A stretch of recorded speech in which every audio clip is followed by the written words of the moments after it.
Ladies and gentlemen, we're about to start in 1 minute. Can you all silence your phones or turn them off, please? Thank you.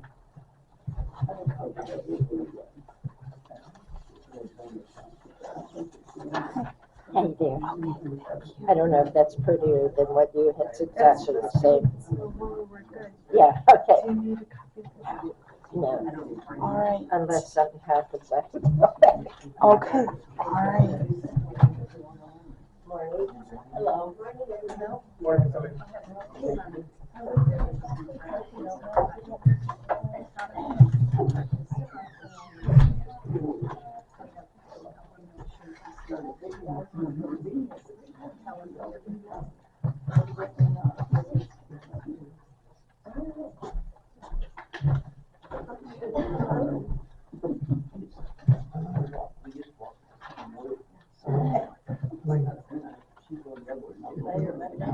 My wife says you feel tough.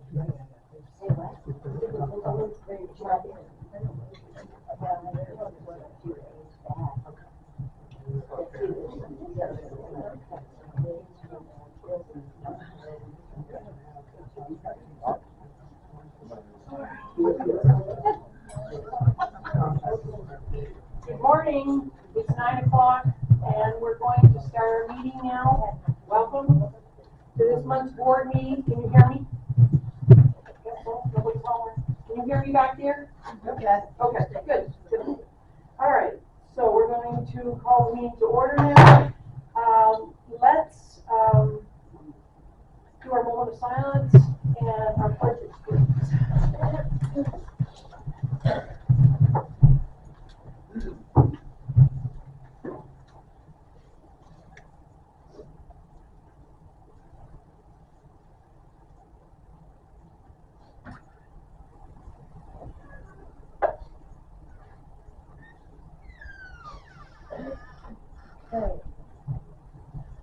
I pledge allegiance to the flag of the United States of America and to the republic for which it stands, one nation, under God, indivisible, with liberty and justice for all. Texas flag, I pledge allegiance to thee, to Texas, one state, under God, one indivisible.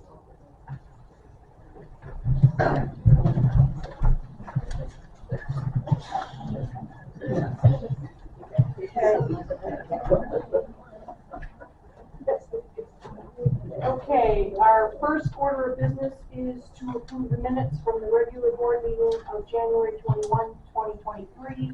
Has everyone had time to review them? Yes. Okay, all right.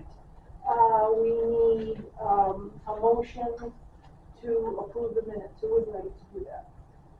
There are discrepancies. Okay, all right, then let's do that now then. Okay.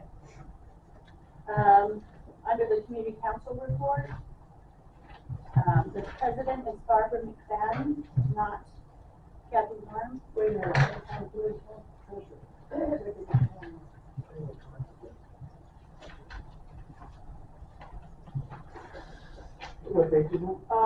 It's, who is it, Barbara McFadden? Yes. Well, that's what mine says. Okay, the original ones I got said. And mine says Okay, so let's, no, so you have good one? I have a good one, yeah. Okay. Okay, next one? And that, the secretary is Marcia Kaufman, not Kathy Worm. Is that also correct on there? I have.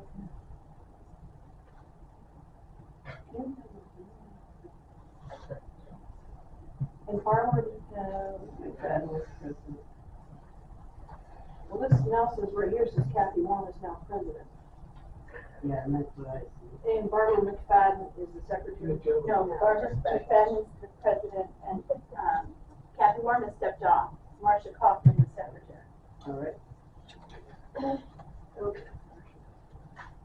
We got it in one spot, but not.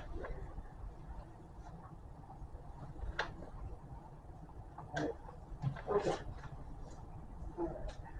Right, anything else? Yeah, discussion item number 6, well, 6, 7, and 8. Those are my discussion items, so they all kind of were grouped together. It says,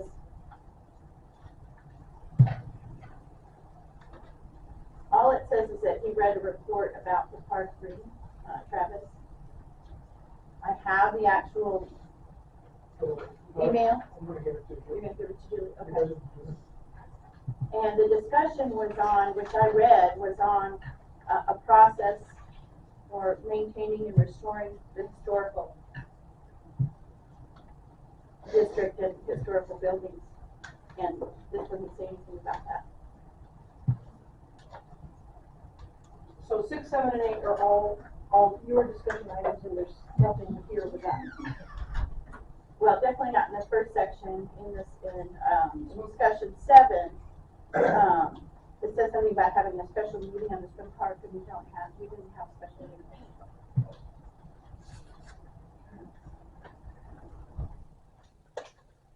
Okay. The vision, the special meeting was on the vision, not this one, where's vision? Well, Special meeting, But you mean the one in August of last year? whenever it was. That was the punch list, the entire vision for the 4th that was never Wasn't finished. the swim park part of that? No, it was not for the whole court, it was for the swim park and the pool area, and it was finished. And it was given to everyone. It was an email that was sent to everybody. Okay, it wasn't a meeting, it was an email with pictures, it was a punch list, yeah, It's what, 65 pages, I believe. a picture, Oh, okay, so, But it's not a special meeting. no. so that's the end of discussion item 6. Thank you, I'll give it back. And discussion 8 says that we are working on, the data to bring to the membership for the survey, and we do not have the data. So we haven't been working on it. We do have the data. We are not working on it, That's right, we have the data. but I'm Now we saying have this says that we are working on it. It looks like it says the board is working on it, and we are not. An And during ongoing, that meeting, we were working on it. it's an ongoing project. If you wanna just say that we're working on it, that's fine. But, I mean, it's logistics. We have the data, Mr. Peterson has sent it to all of us. Since we As of received it from yesterday. Annabelle, Yes, and that's fine, he already had it. He Yes. had it a while ago. yes, but we didn't know that. But we also had the vision, and we had a vision workshop, and we all contributed to that vision. But that wasn't part of our discussion during the Okay. meeting. All right, that's fine. Should we just say there was no vision discussion at that meeting? That's fine, that's fine. That's fine. And the last item is the variance for, on agenda item number 6. The variance was brought to the board by the court committee, it was brought by Mr. Lane. Okay, so tell me where you're at now. Agenda item 9 variance. Send us a letter. Oh, yeah, I got it, okay. But the variance was brought by the member themselves. The airport committee weighed in with their Recommendation. recommendation. Okay.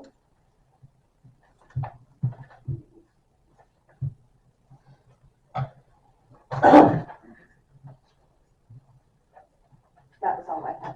Okay, makes sense. Okay, are we now prepared to vote on the minutes?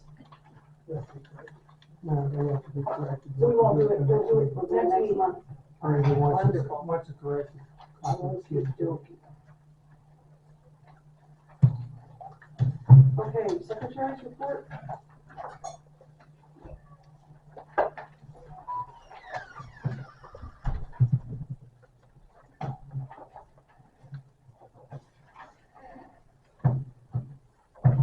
Okay, I have 2 pieces of correspondence.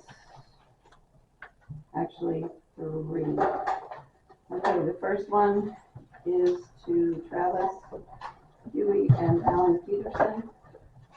And it is from Henry Garcia, and it says, "Gentlemen," and it's dated February 10th. "I submit this letter at the request of some members of Fort Clark Springs Association. This is regarding regarding the matter of closure of East McLernan Street during 4 o'clock days for the purpose of having a street dance.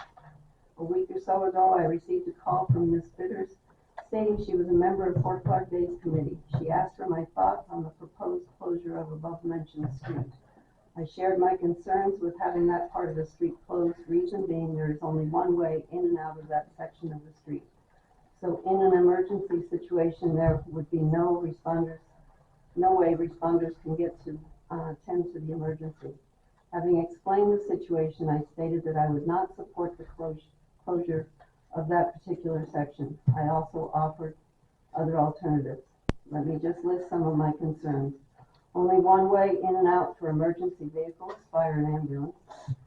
Probability of unattended ATVs, golf carts, etc. in the street. Large crowd in the street needing to be removed safely, time consuming. Delay in needed medical care, which may result in unwanted results, especially in a cardiac emergency. In case of fire, would impede the placement of fire apparatus in proper locations, thus placing firefighters in an unnecessary, unsafe condition. In fire and medical emergencies, time is of the essence. Lastly, as the emergency management coordinator for Kinney County, one of my responsibilities is to mitigate potential hazards and unsafe conditions for the protection of the citizens and general public. And this is one of them. So if the question is do I support the closure of this particular part of East McLernan Street, the answer would be no. Henry Garcia.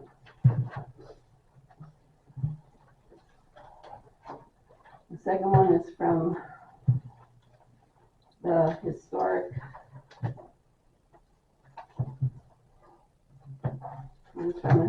Society, and it was signed by Russell and his committee. It was dated January 30th, and it was to just the board of directors. We all received a hand-delivered copy. We, the board of directors of the Fort Clark Historical Society of Kinney County Incorporated, write to urge that Fort Clark Springs Association take an action we believe to be vital for protecting the historic integrity of the fort. Specifically, we believe a policy and procedure should be adopted that defines the circumstance and method by which the historic buildings and grounds can be altered. The Historical Society was created in December 1979 pursuant to an enthusiasm of Fort Clark Springs Association for the fort's history and the preservation and restoration of the fort's historical architectural integrity. That same enthusiasm by Fort Clark Springs resulted the same month in placement of the Fort Clark Historic District on the National Register of Historic Places by the U.S. Department of the Interior. For more than 40 years, volunteers to the Historical Society have stepped up to spend enormous time and money to fulfill our charter purpose as intended by Fort Clark Springs. We step up now to express our concern about changes being made on the fort which are impacting historical architectural integrity, again quoting from the Articles of Incorporation of the Historical Society, and undercutting preservation of significant historical districts, quoting from the bylaws of the Historical Society. We have two distinct objections. Changes are being made to the historic appearance, sometimes without any apparent necessity or even benefit. Most important, there does not appear to be any clearly defined procedure for making such decisions, even though they result in permanent alteration of the historic integrity. It may be helpful to focus simply by way of example on one recent change to illustrate our two objections. Lines of trees have been planted on the historic military parade ground. The clearest illustration of our concerns is to focus on the line planted on the west side of the south half of the parade ground from the burned out old headquarters building to the tennis court. This line is in parallel to a line of live oaks alongside Colony Road. The line of new trees is hardly visible from Colony Road, and it intrudes onto the area of the parade ground. What is the purpose of this intrusion and resulting alteration of the architectural integrity of the parade ground? What is the perceived benefit that comes from this alteration? In conversation with some Fort Clark Springs board members, we have been informed that there was no board decision or even consideration of placement of trees in specific locations prior to this action. Who has authority to decide to alter the historic architectural integrity of the parade grounds? It appears that there may not be any defined answer to that question in existing policies and rules of the fort. We believe there is an urgent need for you to adopt a policy that defines who can make decisions to permanently alter the historic buildings and grounds and how they must go about it. As you know, there is considerable member discontent about various recent actions.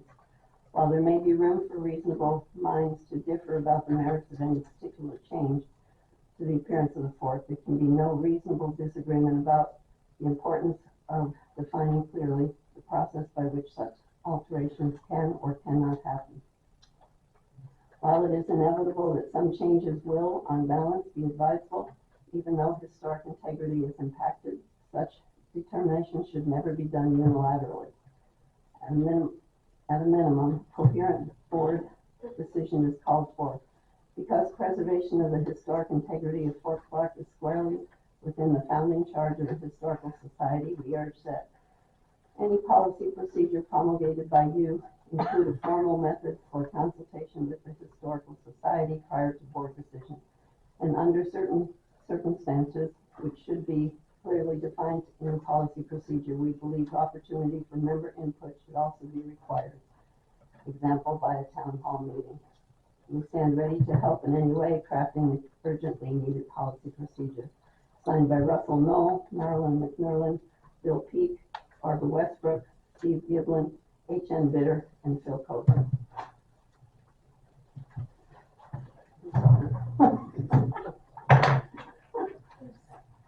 That's not. There you go. All right, this is about the par 3 golf course parade grounds, and it's from Kathy Warm, dated January 26th. There was some discussion at the last meeting about the course. I didn't want to prolong the discussion at the meeting, so I thought I would write to you and express my thoughts. My husband and I have been coming down here since 1985. We knew nothing about golfing, but for $3 per person, we would practice on the par 3 course. It was a nice place to hit balls. We did pretty good. I ended up on the second floor of the motel. Wally set off an alarm on a parked car, and many balls ended up in people's yards. We walked the course, and that is how we got our daily steps in. Putting money in the box by Tee Box 1 was a lost cause. It was not checked each day. Most people didn't pay. And every once in a while, the box would be broken into. It was finally removed. Guests could rent a set of clubs and play. Members could play for free. On Mondays, when the big course was closed, we would get together with others and have a small tournament. The layout of the course was changed a little bit. One of the previous boards thought it would be a nice gesture to install this golf course, to give something for the kids to do in the summer. That seemed to keep them busy for some time. I don't remember how much it cost, but I never saw a lot of people playing it. Then, with nothing to do, those with a Jeep, four-wheeler, or an ATV would go there and do wheelies. I think I remember some were caught, but never prosecuted. Well, that tore up the grounds, especially after rain. Then there were golfers that could not walk the course, so they rode their carts with complete disregard for the location of the sprinklers. Many of the heads were broken, and maintenance could not keep up with the repairs. The mowing and maintenance of that area was placed at the bottom of the to-do list, because even if care was given to the area, many members and guests did not abide by the rules placed on the sign. Flagpoles were taken out and broken. Tee box signs were destroyed. Dogs were free to run everywhere, and owners did not pick up after them. The entire parade grounds went into a state of disrepair. That area was the main part of the fort and place where the soldiers have concerts and do their reviews. There has been talk of leveling the area, getting rid of the disc equipment, removing the tee boxes, and getting the area to be one that invites people to see what Fort Clark Springs has to offer. This area is the first area that people see when they cross the bridge. Make it inviting. The course was fun way back, but those of us that used to partake in it are getting a little older. My suggestion, let those new trees grow and add color to the area. I think that members appreciated getting rid of the diseased ones. I don't see how the fort can maintain and water that area, but maybe in the future sprinklers can be placed in areas so the grounds would get some watering. Remove the remnants of the par 3 course and the disc course. Level out the entire grounds. maybe put up a couple of stations with doggy bags for those people that forgot to bring one. That's it for now, and thank you, Kathy Moore. It's the end of correspondence. Okay, treasurer's report? Good morning.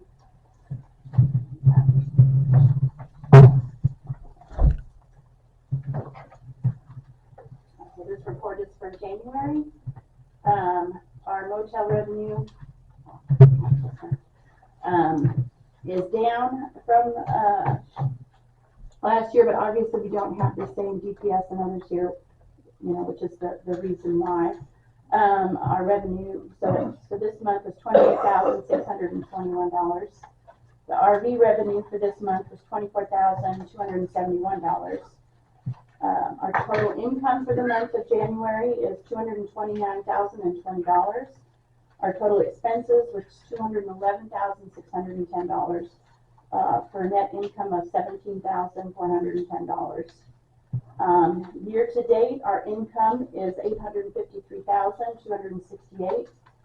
Our total expenses is $833,595, for a net income of $19,673. Set aside for preservation is $32,927. The total in our bank accounts is $522,489,000.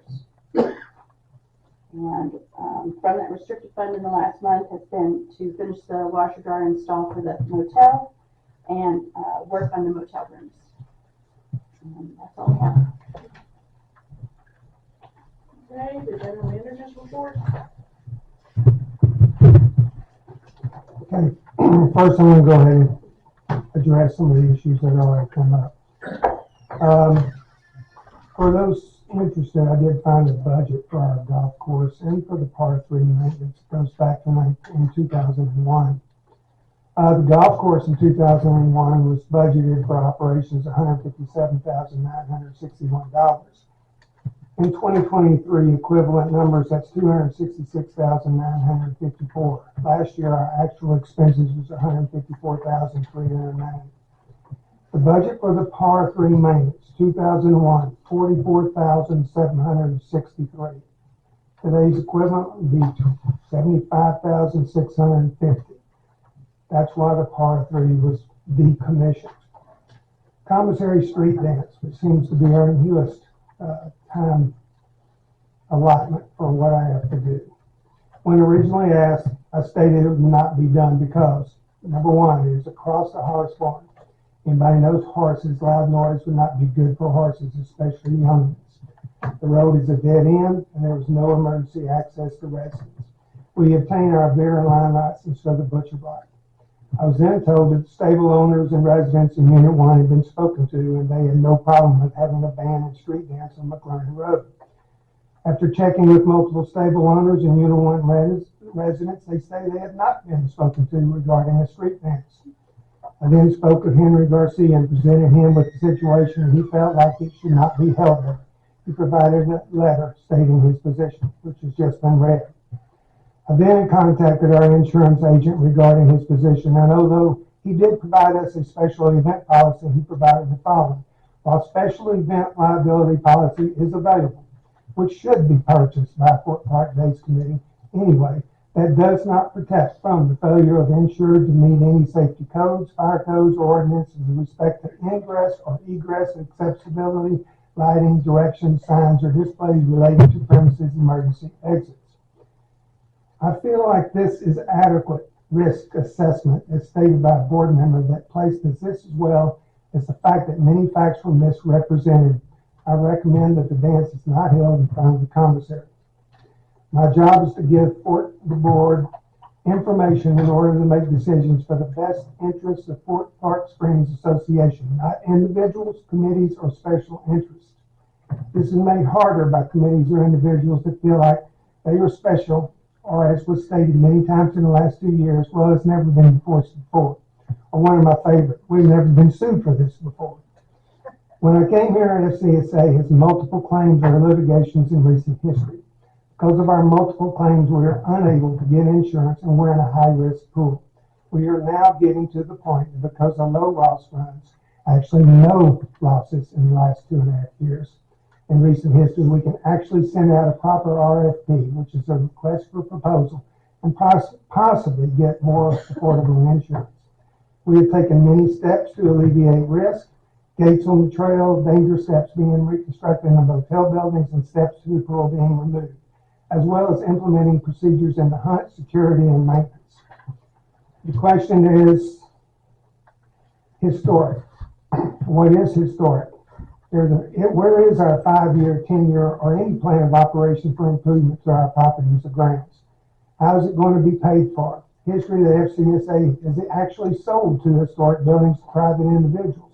One in 1997, which is a pro shop, and one in 2003, which used to be the FCSA General Manager's office. These are our historic properties. Palisado Museum building and the museum, both being cared for by the Historic Committee. Then you have Seminole Hall. You have the hospital or adult center. Don't know if it's considered to be historic, but it has been known to have this asbestos in it since 1999, but no action was taken. Post Theater, known as has asbestos since 1999, with no action taken. Rotten boards and flooring, dangerous wiring, no drainage, mechanical infrastructure in disrepair. Motor pool, known to have asbestos since 1999, no action taken. Stables, non-historical stalls, some repair work has been done at the expense of FCSA. Airport, outbuildings falling down, no doors, grounds of disrepair. Old motor pool, outbuildings falling down, used as junkyard. Statue of the admin building, non-historic gun being used for a soldier, made him a period piece. Empty saddle, landscaping and shrubbery damaged by volunteers. Amphitheater in complete disrepair except for bathrooms, which were completely mechanically remodeled in 2022 by FCSA. Ammo bunkers, that is one of our more major liabilities. Dickman Hall, FCSA reopened the bar, but only 3 out of 7 HVAC units work. No historical plan exists. Admin building, bottom floor operational, upstairs used as storage and complete disrepair. No plan exists. Bullis Hall now has been remodeled for guest rooms. Reserve study being done by management. Patton Hall now has been remodeled for guest rooms. Reserve study being done by management. Surface Club Preservation Committee has preserved the outside. Done a great job there. FCSA has replaced HVAC systems and ductwork. McLaren Bridge, FCSA maintenance staff has replaced and repaired the walkway boards. Pool and Springs, repair work done by the Las Morris Restoration Committee. The spring and spillway repair work was done by FCSA maintenance and FCSA funds. A complete punch list for all that area has been given to the board on what needs to be done. The question is task force versus committee. Whereas committees are typically defined as organizational bylaws, charters, or other formal document, task forces are created as an as-needed basis. I agree with the historical people. We need to come up with a plan, but it hasn't been done for 20-something years. So where are we going to start? As an example of our task force, our accounting task force, which consisted of Jim Race, Alvin Reagan, Lisa Bell, and Chris Race, which was later added because the volume of data was needed to be inputted, and the deadlines were set for the task force. This task force has identified deficiencies in our accounting procedures, transferred all member accounts from the Infamous Black system to QuickBooks, helped our accounting department reconcile accounts. Because of their efforts, we're now able to work with accounting firms and completely straightening out our books in an affordable way and get a proper audit. Our audit will be late this year because our auditor retired and the person that replaced him quit. So we're having to find a new firm to help us there. I do have bids on that. Landfill. 2 quotes have been obtained and will be presented. Quotes needed for obtaining closing the existing sale.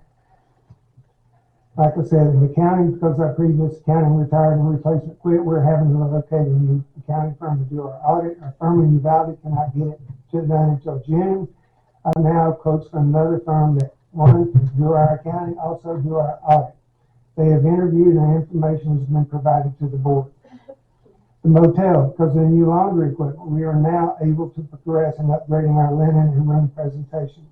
Golf, weather has helped present bringing out the grass out of dormancy a little earlier than normal. Hopefully our irrigation and our fertilizer will work as we hope and feel like it will. Security is renewed focus on making sure proper stickers are on cars entering the port. Hunting and trapping. Hunting season will end February 28th. FCSA will offer member hunting through the first 2 weeks of March for axis deers. Contact the port for normal for blinds. The trap on Highway 90, which I'm sure everybody has seen, was damaged by a recent storm, will be repaired Sunday. It is very easy to make decisions for each special entry. Seems like most people don't care, but the future of SEA, I think, the hard decision must be made and planning needs to begin. I have watched in recent months where many creative and motivated people have presented exciting options, only to be shot down by very negative and non-productive comments. I usually don't see these people on committees or volunteer functions. I've been told that's just how it is at Fort Clark. Maybe it's time to change and work to improve other than tear down. Thank you.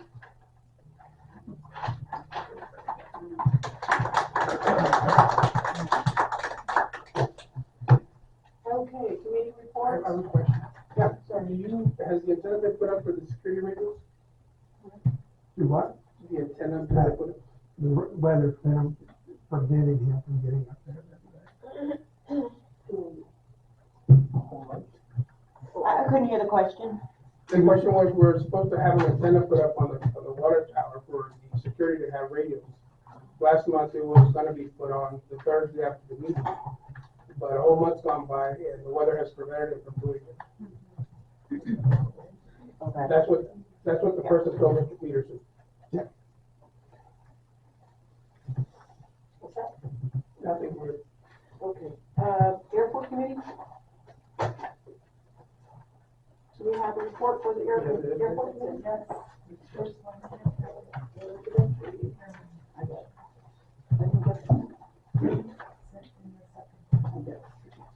Airport committee, is for February. 3 guests flew in over the past month. The windstorms brought a lot of loose trash onto the airfield. We want to offer a friendly reminder to please secure your trash, as when it gets on the airfield, it is hazardous to the aircraft operations as well as the animals. We are working with the general manager to treat the mesquite on the airfield and are hopeful that the projected plan will minimize the presence of the mesquite on the overgrown areas of the fort. Stan Martin, Chairman.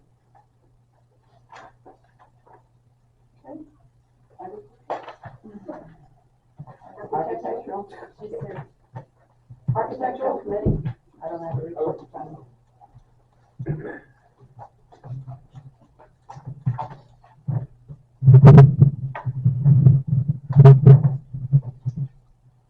Since the board meeting on January 21st, our committee has approved 2 permits and rejected 1. We are busy sending out and working on multiple violations. We approved and the board agreed to accept the application of Richard Moore to our committee. His first official meeting will be this Tuesday. Thank you.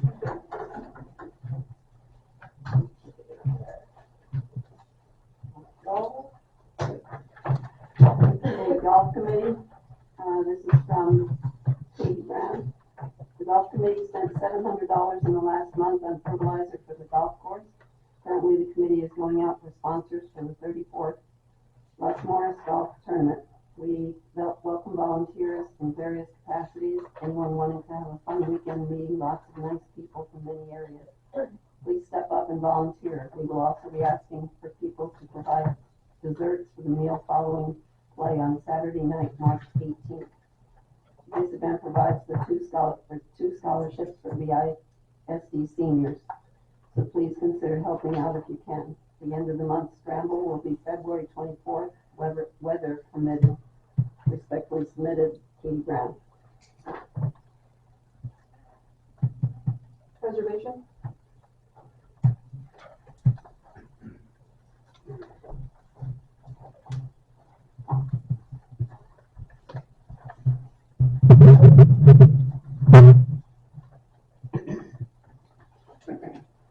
This is the report for our meeting, Preservation Committee report for 2/8/23.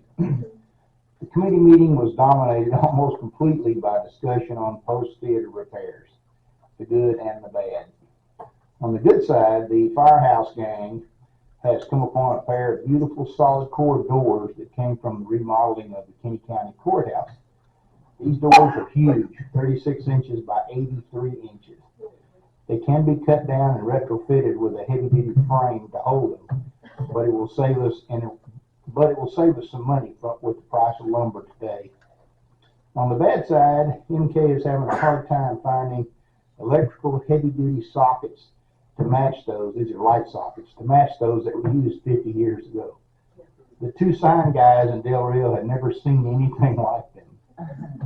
He will definitely have to check out San Antonio electrical contractors familiar with restoration of old buildings. I will keep you updated on how things progress. Our contractor is confident we can work out a successful conclusion to the marquee lights. Respectfully submitted to HN bidder. Any questions or comments on that? Is that the last of the holdup, is the sockets? I know you were waiting for some sort of. That's the bracket. primary holdup, yes. They've got the lumber and everything there to start rebuilding, but you can't close that up, because once you have to leave it open to be able to get to the stuff, install it. Once they get it successfully installed, the lighting I'm talking about. And we're there'll be some other changes that I didn't have in the report, but we're gonna go back with just the warm white lights instead of the yellow ones. I'm contributing for the lights. I can't afford the yellow lights. They've gone through the roof as far as cost goes. But we're gonna put a dimmer switch on them, and we're gonna kind of update the electrical to the point where you have a control very close to the area, and they can be adjusted on a dimmer switch to get the lighting effect you want. HM, where are the doors going? Which set of doors? It's on the west side, the ones that are completely shot, Yeah. they've been shot for a long time, but my son stepped in and temporarily we kind of kicked them closed to the point and screwed a board across them to keep the animals and stuff out of inside of the theater, hopefully, anyway.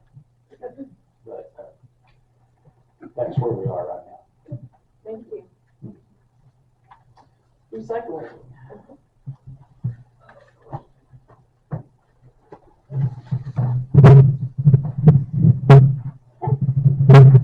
Good morning. We got this in a weird spot today.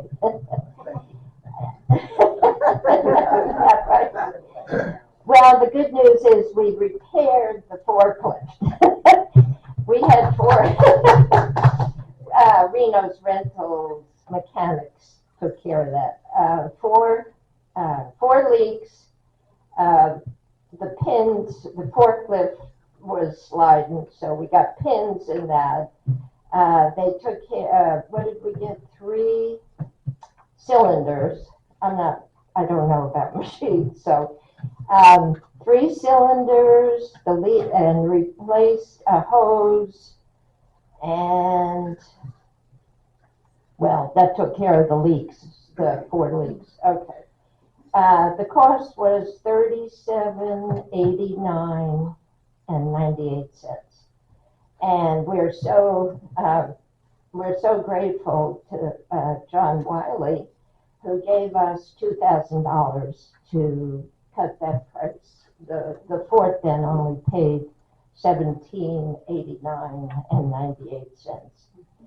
So that was great. The other thing, John also took the forklift to Reno's Rentals in Uvalde and brought it back. So that was super generous. I mean, it's a real production.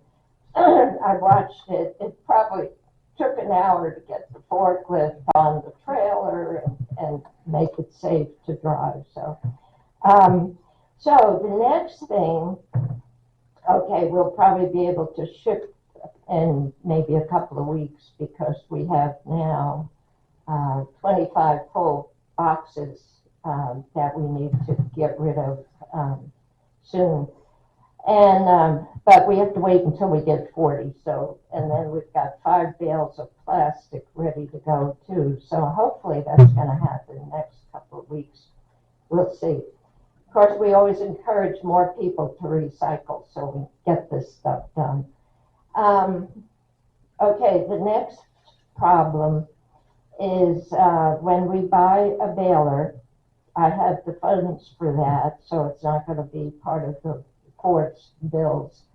The baler company, and it's going to be refurbished, has to drive it here, and it's up to us to get a forklift strong enough to get it off his truck and put it into the building.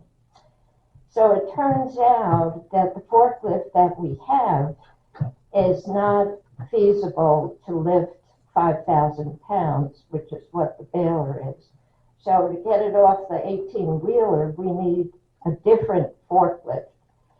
Reno's has one, and the cost would be $275 to rent it. And apparently, and also $270 to deliver it. That's not counting tax.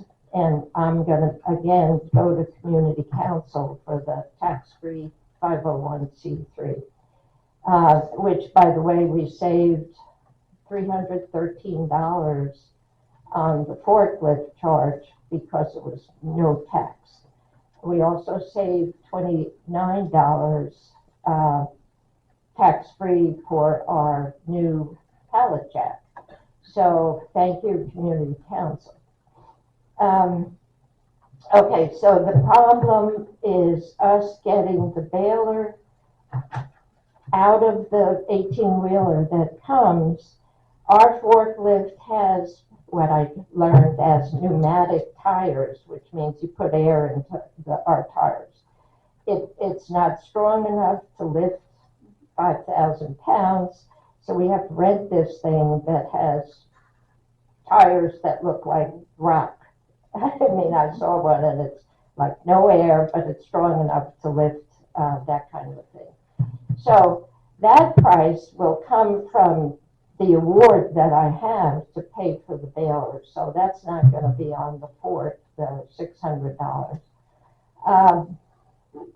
So, but first, first things first, we need a building to put the bales that we're going to be baling into. And so that's, the Ford is working on that. And I understand we have some bids out for a building or whatever we need to get things done safely. So that's the story. Well, first things first is get a building, then I'll get the baler and the forklift to lift it. So that's, I do have $10,500 to spend. So that's, anything else? I have a question. Yeah. I know the forklifts at the recycle center, but it's also going to be for Ford use as well, correct? Oh, sure. Okay. Yeah, Thank you. that's understood, and that's why I didn't have any hesitancy asking for the rest of the money. The city doesn't have a forklift that we could. We have a forklift attached, and I have to see about if we can lift that amount. If it's possible. I wasn't aware of what you just told me, so. So, But for the good news, for your, not problem, but for your challenge, there is 3-phase out there. Yeah. So we're okay there. We plan on putting your baler in a separate building next to the 3-phase and building the other storage area away from that. oh, So I think great. that's probably going to be the best bet. Yeah, and we're hopefully going to centralize recycle so that the cardboard is going to be coming to us. That's presently goes to maintenance. So we'll see how we're going to work all that out. So I'm delighted that John Wiley helped us with the forklift problems. So what else? Sounds like you're making headway. Yeah, we're making headway. That's really good. Thank Thank you you. for all your hard work. Oh, thank you. Thank you, ma'am. What we're trying to get stuff that doesn't have to go in the landfill. So people, landfill's gonna cost us, so we need to work on bringing more stuff to the recycle center. I have a question. Is there any thought of I know you don't want us to drop off, but is there any thought of a drop-off point for cans, plastic Yeah. and that sort of thing? I know in the old days, there was just a giant bin right up to the west side of the museum, and we just put our recyclables, all of our aluminum in there Wow. way back when. Way back In the 80s, Yeah. sometime, yeah. I don't know how to answer that. The drop-off means somebody's gotta go and pick that stuff up Right. at these various drop-offs. So that's a negative. Also, you have to buy the containers for people to put in drop-offs, Sure. and so that's an expense. But, I'm trying to make it easy for people to bring stuff. So, I don't know if we would even consider drop-off like that. I'm hoping if we could do something with the city of Brackettville, because since I got this Coca-Cola money, we need more plastic, water bottles, and number one, plastic, and that's what that is. And I'd love to have the people from Brackettville bring their recyclables. That would have to be worked out, of course, between our management and the city council. But yeah, Coca-Cola, who gave us all this money, has 50% of every plastic bottle from recycled plastic. So, of course, that's why they gave this money, so that we could encourage people to recycle. So, yeah. So the moral is drink more Coke. Drink more Coke. Yeah, drink more water. Yeah, what else? I understand, we do get liquor bottles, that's number one plastic, so vodka, et cetera, is in plastic now, so that's fabulous for Dickman Hall and so on.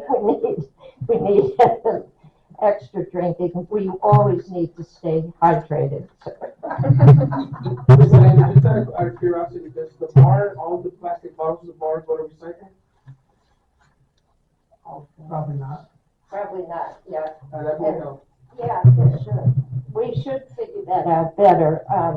The administration office at least is shredding paper, so we get office paper. I pick up the bank shredded paper from the bank, and gonna try to make a deal with Rio Grande Electric. I used to get my own. I used to go with my own car and get cardboard from them, and also some water bottles. So I'm gonna go back and see what I could do with them. So, thank you. Okay, Lost Morris Restoration Project. I spoke with Chris Hale about 2 days ago. He asked that I convey that at this point in time, they do not have a report. Okay, recreation.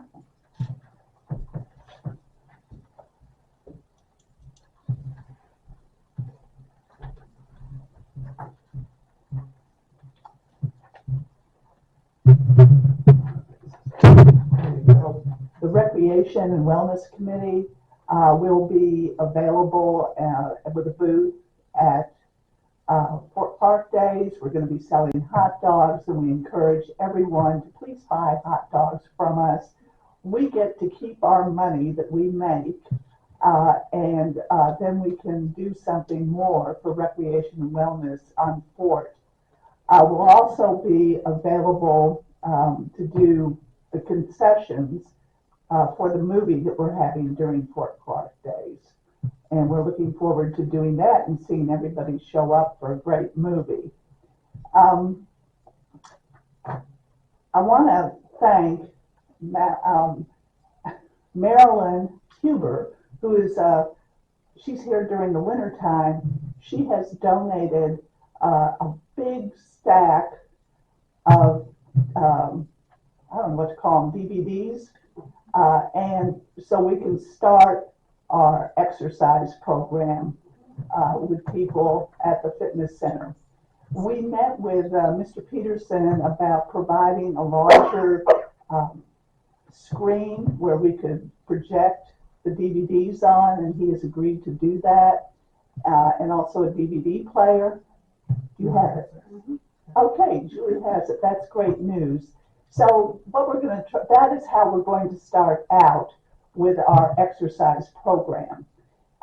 And it will be free, but that we don't have the money yet to pay instructors, and that's why we're raising funds, so that we will be able to do that. We do have another bus trip coming up. Our last one, and that was our first one, was very successful. Our second one will go to Seminole Canyon and also Judge Roy Beans. It'll be a shorter trip, and people can bring their lunch with them. And we're looking forward to doing that. And what else? Do you have a date for that? We don't yet. What we have to do is we have to hear back from the bus company so that we can cost it out. It'll be in the spring. I don't know when it's going to be. It may be. We're almost at spring, so yeah, I would think so. And then, let's see, we got to meet in the green room. That was the first time I've been in the green room, and it was a wonderful place to meet.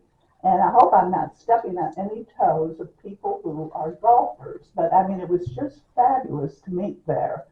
And afterwards, a couple of us decided to go into the pro shop area. I've not been there for 3 years myself, and it was beautiful. I mean, if y'all haven't been in there, it is just so welcoming. There were little decorations on every table. It was clean. The staff was wonderful. And so we had a beer there, which was less expensive than going to Dickman Hall. I think it makes sense. Yeah. So thank you for making that available to everyone.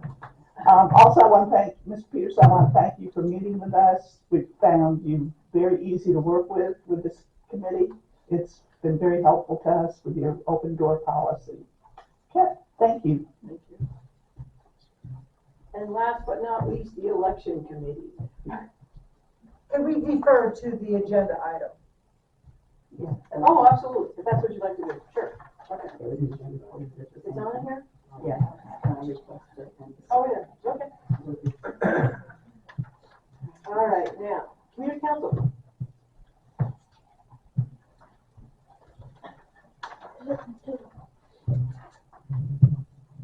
We've been quite busy with Fort Clark Days. I'm going to ask Christina to come up and give a Fort Clark Days report if that's okay with you. Sure.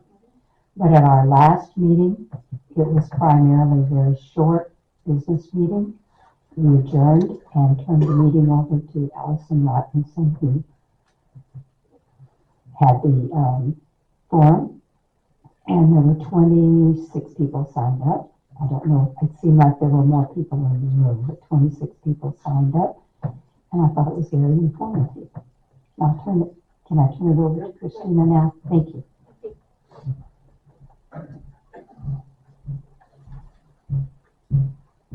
Good morning. Good morning. So I would first like to thank the Comfort Brigade because they made us their first project for this first Saturday. We got the commissary cleaned out. It looks amazing. We have since gone back in and reinforced the bar, cleaned it, polished it, polyurethaned it, waxed the stage, and replaced all the curtains. KBM went in yesterday and washed the windows for us. Maintenance has been in and made sure the toilets are working, sinks are working, repainted the red caution stripe along the sidewalk. So the commissary is looking great. We've also started to clean up at the theater this past week, so we've only gotten into the entry. We are now, if we have not reached or exceeded or very close to $13,000 in sponsorships. All our living historians are being provided housing, either through people opening their homes or drastic discounts on some short-term rentals. We have over 100 confirmed volunteers, I believe 80 confirmed musicians, over 18 arts and crafts vendors. We are filling up every building that we're using and looking for more space. So I believe that's it. Obviously, we have discussion about the street dance, but I will save that for its moment. Any questions? All right. Thank you.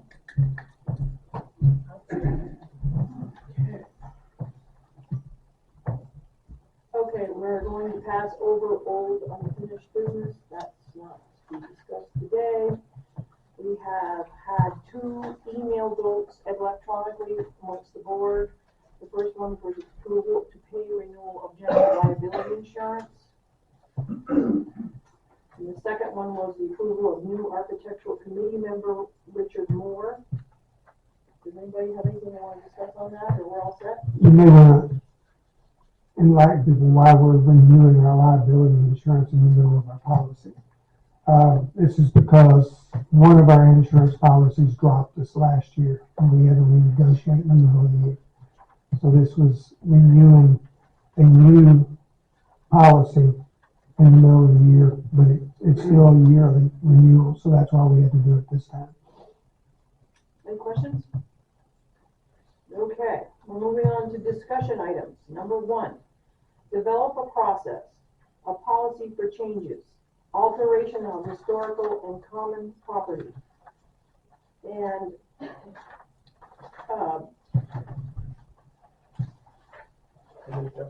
yeah, well, I can see that, but I want them to understand that they'd like to set up a committee or task force to do this to move forward. So, who wants to start the discussion? Are we going to do it, or are we going to open it up? Let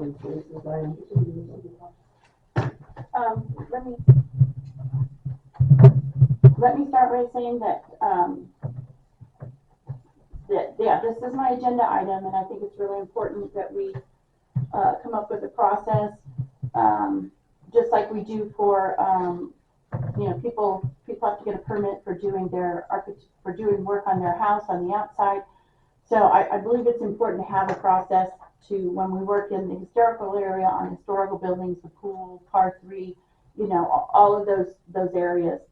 I also think it's important that this, whether we do it as a board and come up with a policy or create like an ad hoc committee that includes the historical society, my thought is, and it's just my thought, is 2 board members, 2 historical, 2 membership maybe. I mean, that's just a jumping off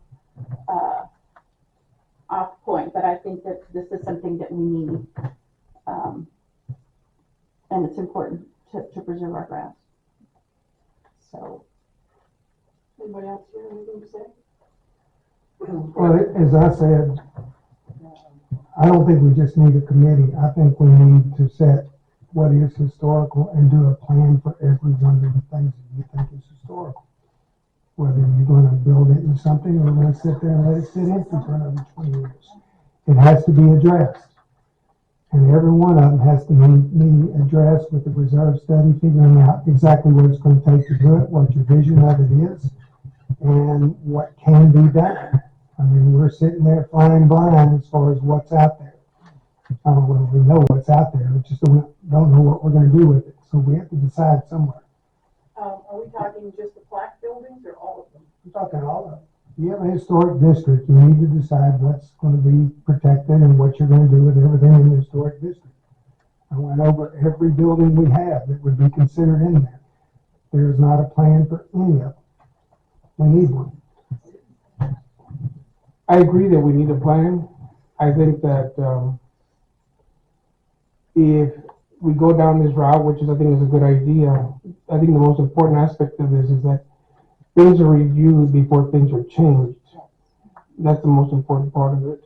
And we have experts here on the historical buildings that can be a help to us.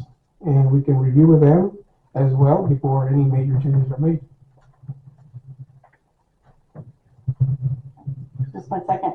And to add to that, yes, we have a lot of buildings. We have a lot of historical stuff that has laid fallow. But in the beginning, short term, we know that the pool and the par area are places that we should probably come up with a plan for. But that doesn't negate the fact that we need a process. So. Oh, go ahead. No. Go ahead. I just had one question, and who would be the person to select the people on this committee? Who would be the people who would select the people on this, the board? Yes. Okay. All right, go ahead. Who are you going to do? People can submit their names, and we can make a decision. Russell is in the back. Yes, I'd like permission to address the board, please. Please. Come on in, Russell.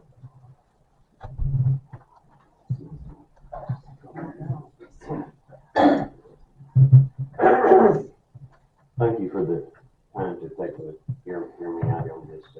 When all this first started, the problems that took place just happened to be in the historic district, so right away the Historical Society was notified about it. We were notified with several questions: what's going on, what can you do about it, so on and so forth.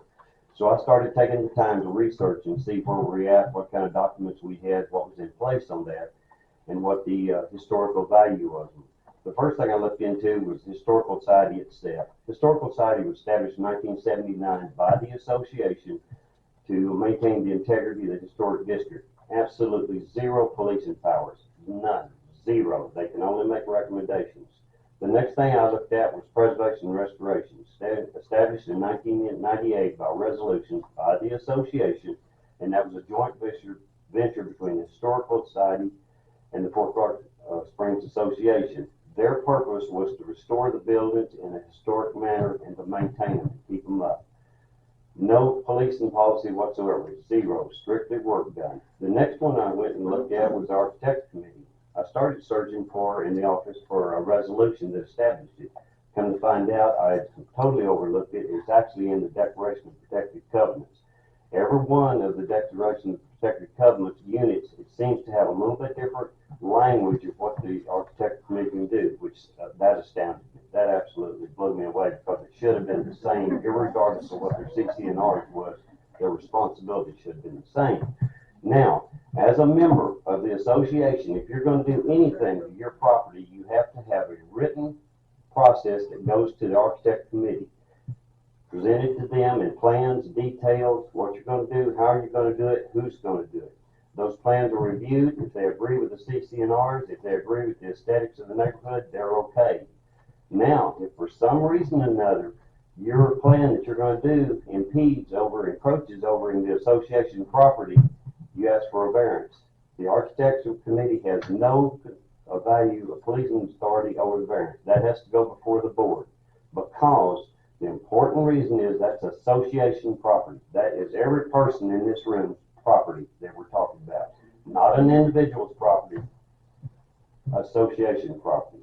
Now, usually a variance is agreed upon because it's very small and very minor. I never was in big favor of variances myself, because Joe over here gets 10 or 15 feet, Ed over here gets 9 feet. Pretty soon there's 250 feet or so taken away from the property there, and the association is still paying taxes on those properties that's being used as private property. I think variances into encroachment in property is ridiculous. Now, the things that have been taking place here in the area, we can just completely disregard historic. That has nothing to do with it. We're talking about association property now that is being destroyed, tore up, remodeled. I mean, we could use 100 different variations of what's happening to it. So there's where there is absolutely no control. The general manager, the maintenance manager, the golf course manager can do whatever they want to any of these properties, and the best thing you can do is give them a verbal reprimand. You have no documentation whatsoever to do anything. If you fire them for it, you're going to be sued, because you have no documents to back you up. Ridiculous, absolutely ridiculous. It's in your benefit to do something about it. Russell, how do we get to this point without the documentation? I think we just, it's always been, Ms. O'Brien, it's always been, well, they'll do the right thing, well, they're gonna do the right thing. It's just the luck of the draw. You know, I understand that some places we've got as far as we have with what we have, you know, it's pretty amazing, so. Now, with that said, pretty soon you're all gonna have to go into executive session. You've got quite a load on your shoulders to have to burden this, to come up with a plan. There's three things that I would like to request of you, let me restate that. There's three things I'd like you to consider in executive session. Number one is, as soon as possible, adapt some type of resolution or document to put control over not necessarily or not entirely the historic district, but all association properties.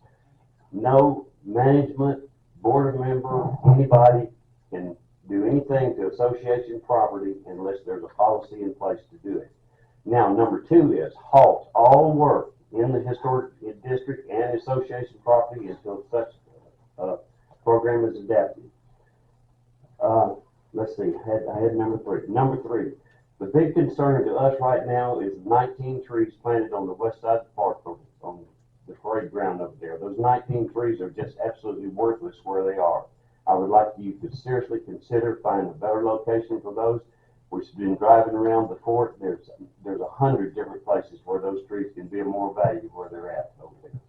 So I'd like for you to consider those three items in your executive session. Second one, it's the second one. It's the second road. It's the one that's 56 feet. The roadway over there is 24 feet wide, and those trees are 56 feet over into the approach. Where on the other side over here on Fort Park Road, they're only 28 feet over.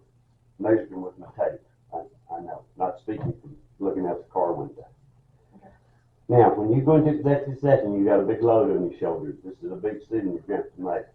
You're going to have to make a decision between your voters out here, the people who voted for you, your loyalty to them, or your loyalty to an employee.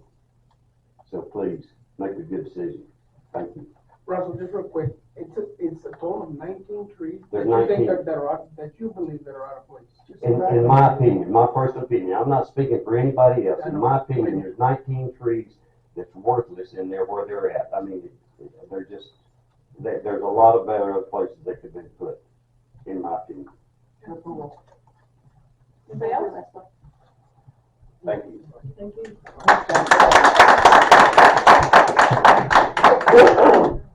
you.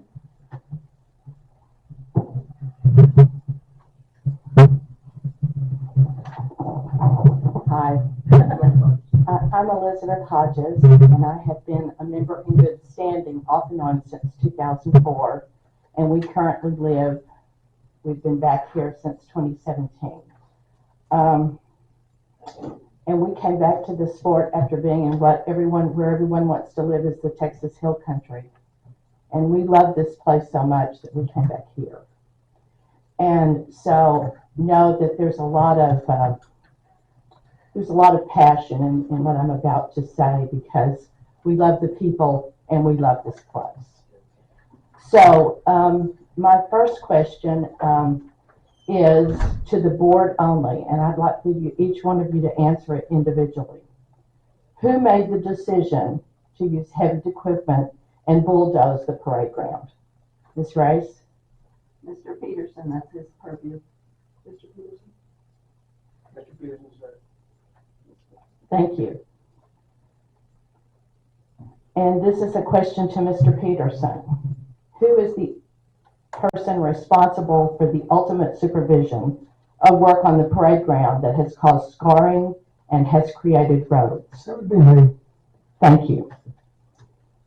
Because of the answer to those two questions, I would urge, and it's a big, heavy burden you have, because none of us want to divide this fort. None of us want to get a staff member thinking that we don't care for them. That's not what this is about. This is about thinking about the future of Fort Clark Springs and our grandchildren and anyone who would want to come here. I ask the board to declare a moratorium on any demolition or change to association property for whatever length of time you deem appropriate, until a board-approved process or policy is in place. And I would urge you to consider an ad hoc committee. And I so appreciate your time, and I appreciate the listeners' time. Thank you very much.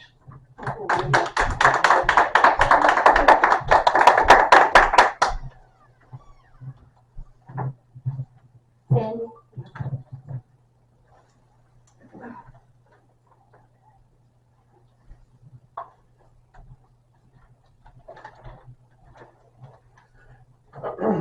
Sandy Hagan, Unit 27. Couple of things.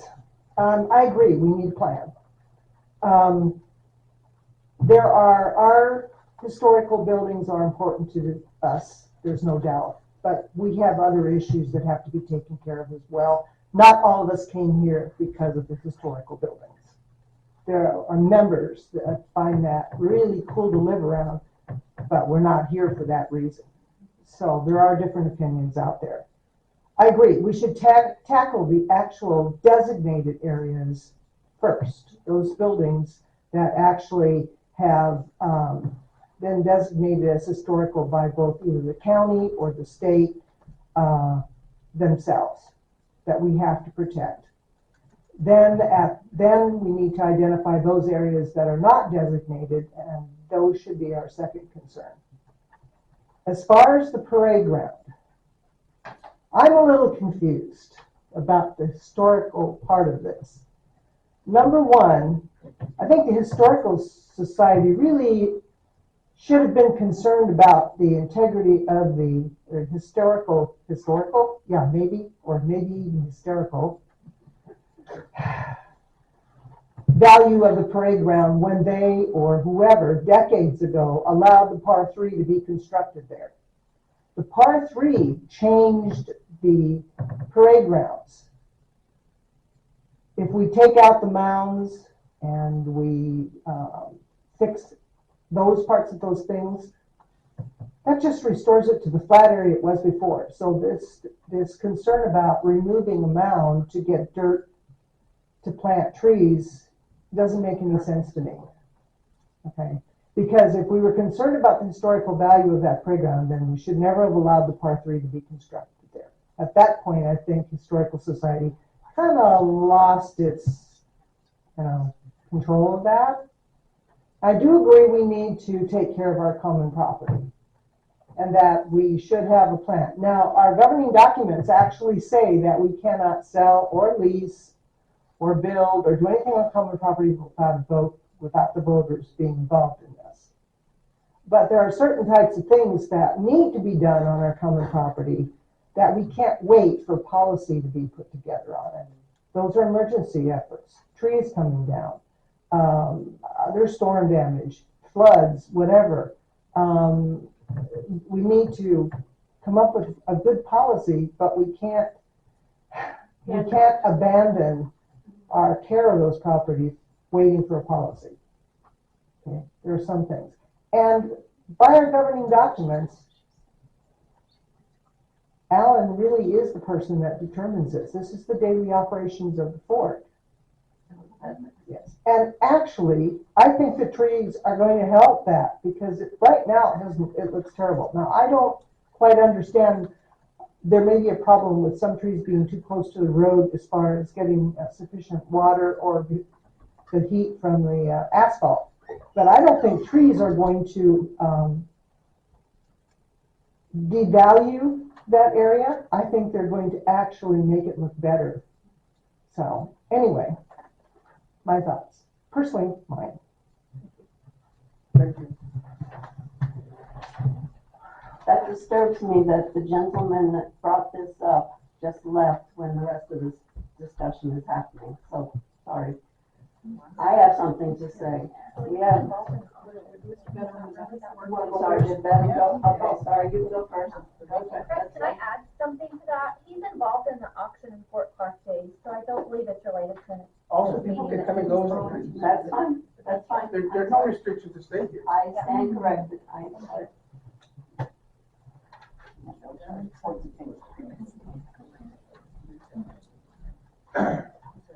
Morning. Curtis Benham. You mentioned that it's within Alan's purview to change stuff on the port. I've been hearing a lot of different conversations, and I agree that there are some things that are daily operations. What isn't daily operations? As near as I can tell, anything Mr. Peterson chooses to do is said to be daily operations. If that's the case, what do we need the board for? I think that's the question here. There are several. One of them is we need to have a policy to decide when Mr. Peterson or whomever can move forward on something. And I don't think we have that now. I think a lot of decisions are made at the employee level, and then you guys are left trying to explain them. Mr. Peterson works for you. You guys work for us. And I think that you all should be deciding on what is daily operations. And I bet you there's not a list that says this is daily operations and this isn't. And that's part of the problem. It is? Yes, there is. Is there? Tell me your name. Curtis Benham. Where Where is it? It says employment agreement. Is that publicly available? And is everything in the That would be HR. It's also in the bylaws, in the bylaws too. Okay, there's a lot of people that don't. And the entire board knows what those items are. Can you run them off 5 of them? I think communication is the problem. Oh, yeah, right. Well, that's what they won't know. So they won't know. So they won't know. So that's your Okay, opinion. all right, let's get back to the discussion.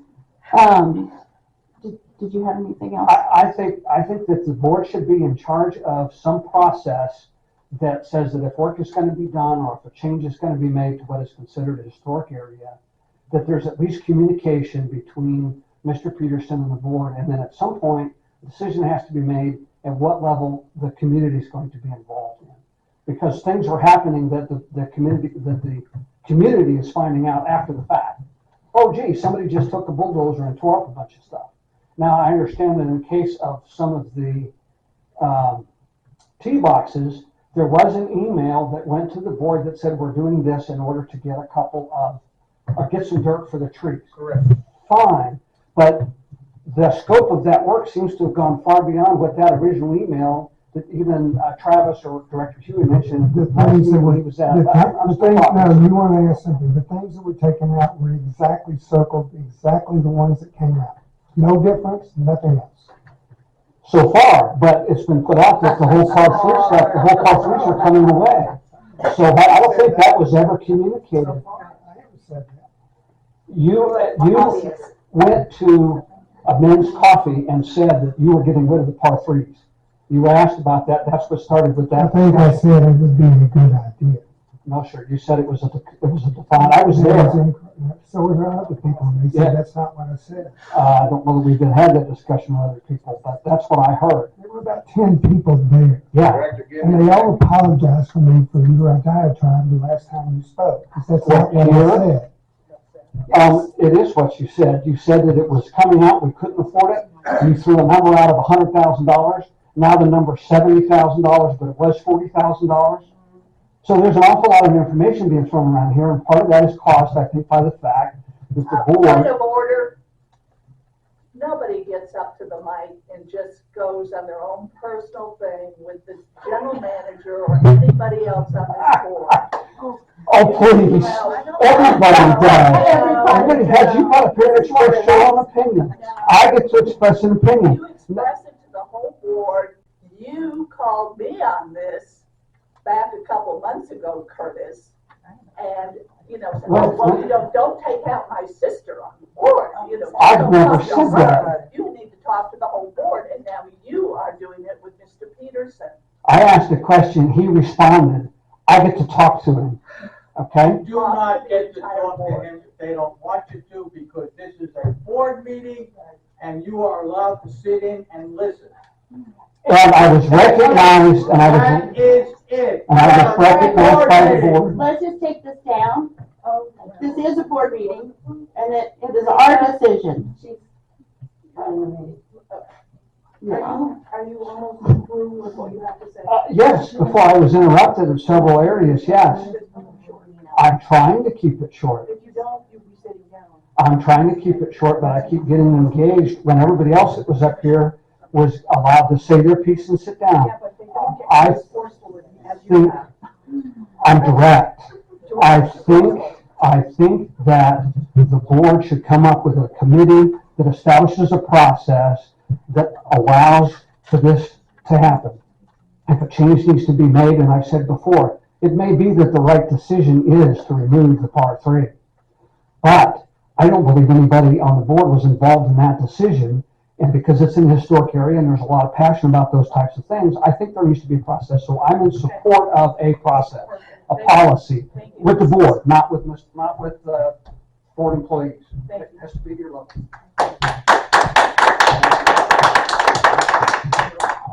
My name is Bill Harmon. I've been here a long time. Number one, you don't need a task force. You already have it. All you have to do is redo the rules that apply. You have a historical commission, you have a preservation commission, and you have an architect commission. You want to call it commission. Okay? The architect committee has rules. They ain't worth the crap, excuse my French, because it's so damn old. But if you rewrite them, you've got the architect committee controlling the building on the fort of private property.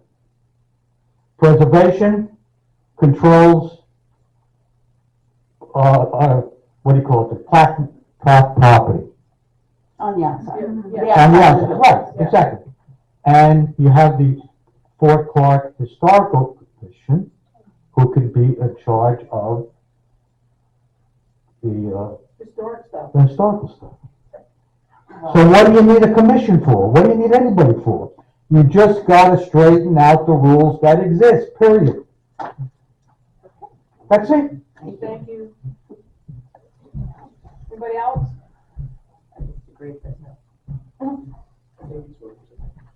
Oh, Mr. Peterson, you want to say something? Oh, Lisa.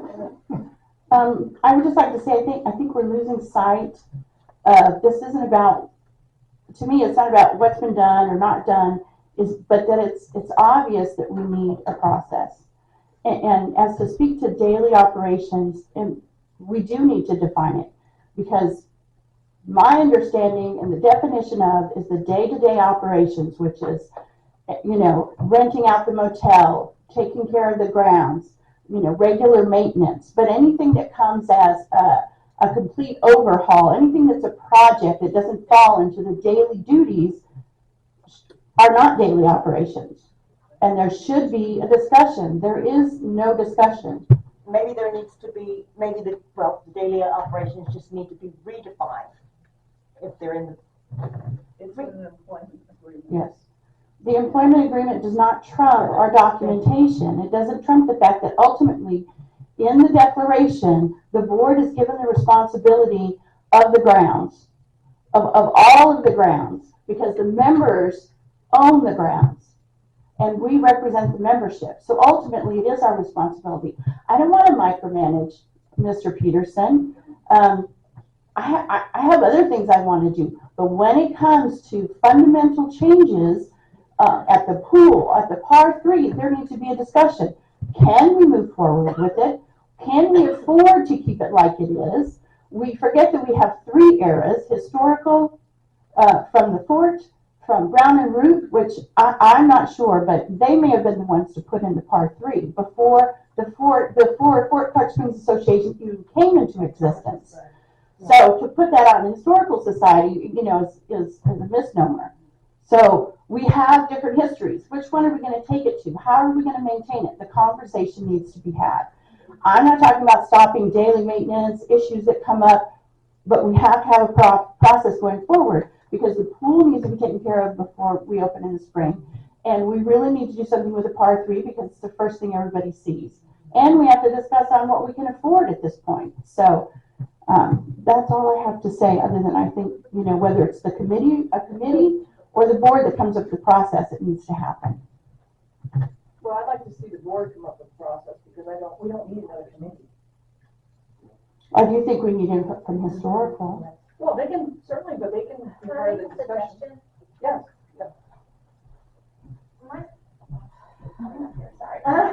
suggestion would be that it would help if the board come up with a committee. Because what I'm hearing is that the architectural committee, the historical society, and Mr. Peterson and you all need to be involved in these decisions. So maybe the board needs to come up with a process of voting 2 people from each of those groups to be a part of this. It sounds like this is too big of a job for just you, for just him, and for just one committee to deal with.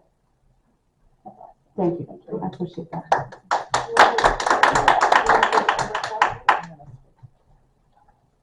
I'll just read this because I'll.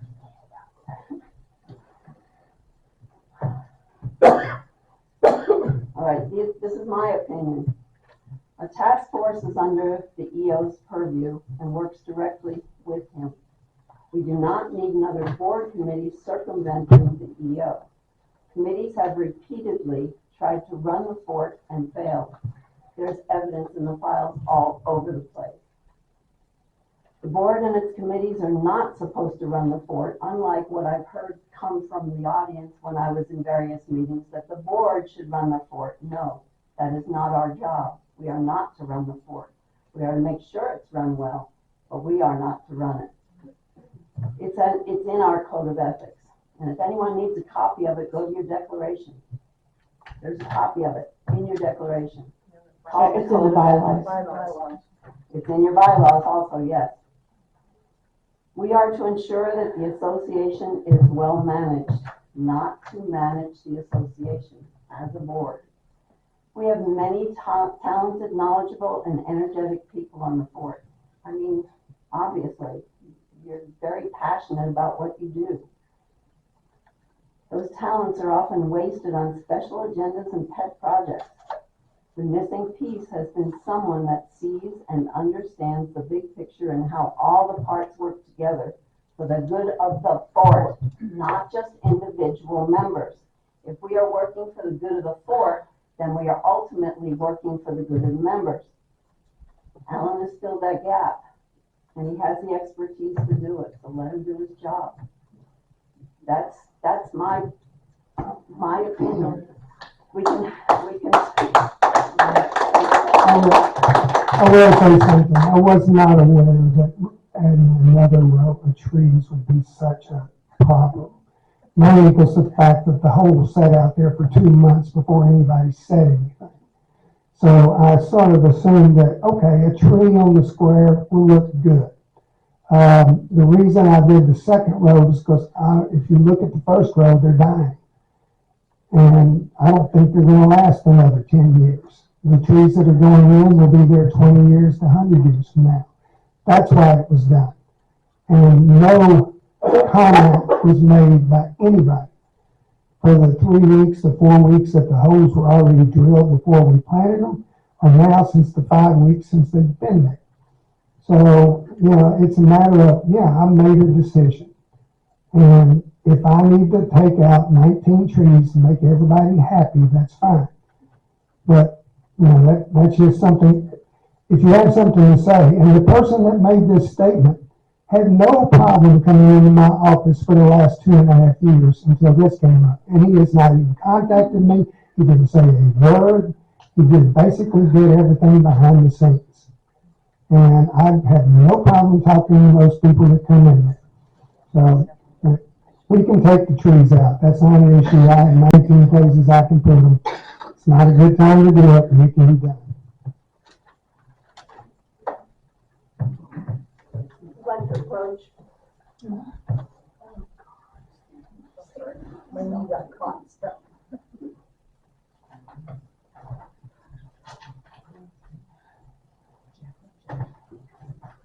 I've been up here before saying this, and it's been a while, but I want to say it again. I think what the board needs is to have a professional come in and do board training. Somebody that y'all can trust that can help you function better as a board of directors and not take little pieces off.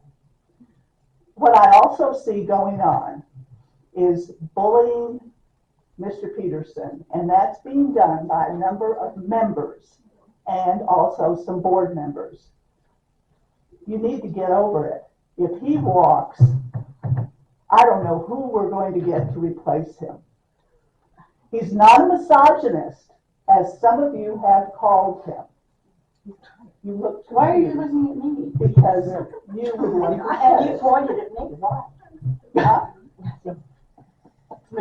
Keep going. All right, this is not the point. No, This is not the discussion. It's not. But I mean, there have been a number of people, mostly women, in this group, a small group of women, who have been very vocal and very against Mr. Peterson. There have been some of them that were against him before he even moved here. It was 2 days after he took the job, and it was announced he took the job. They were opposed to him. One was opposed to him because he didn't live on the fort, didn't own property on the fort. So what? We weren't going to have somebody because they owned property on the fort. It is because of his expertise. And we could never get somebody with his experience and what he has his experience in. Again, I don't think. We can't pay for it.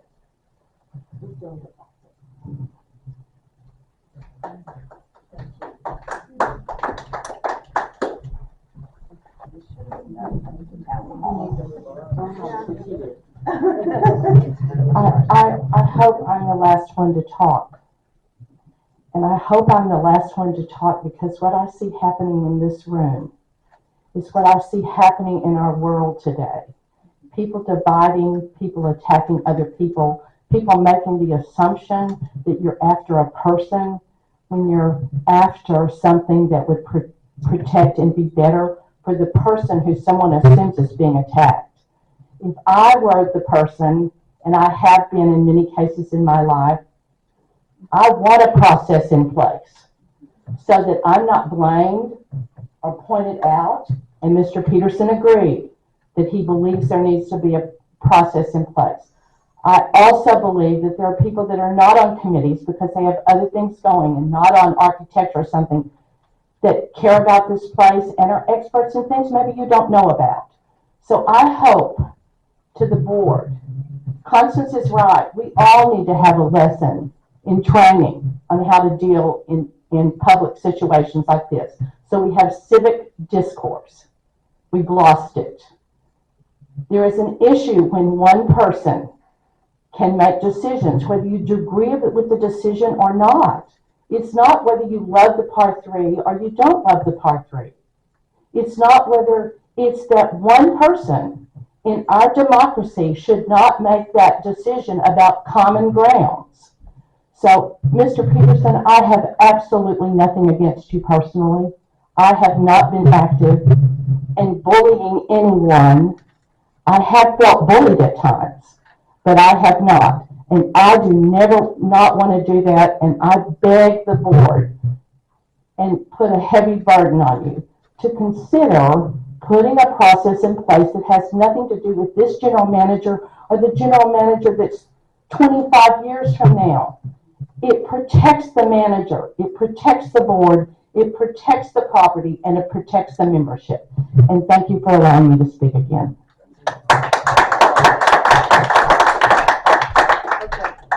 If no one else has anything to say, I think we should just put this aside. We should discuss it in executive session and bring it up at the next meeting. I would suggest the town hall to discuss this stuff, and we go to a board format, a board meeting format. X number of things to do, we say what we're voting on, what we've done email votes on, that type of stuff, and then if we need a big discussion, then we have a town hall. That's my suggestion. Can I say something? I'm a renter. I would suggest that the board make this decision and that we never bring it up again. Yes. Let's just We can work on that. I'm sorry. Yeah. But, you know, I love the whole fort.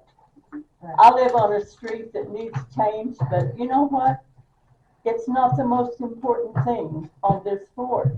The whole fort, I want all of it to survive and progress, and people love one another. Put all of this horrible stuff God is frowning on that. I'm sorry.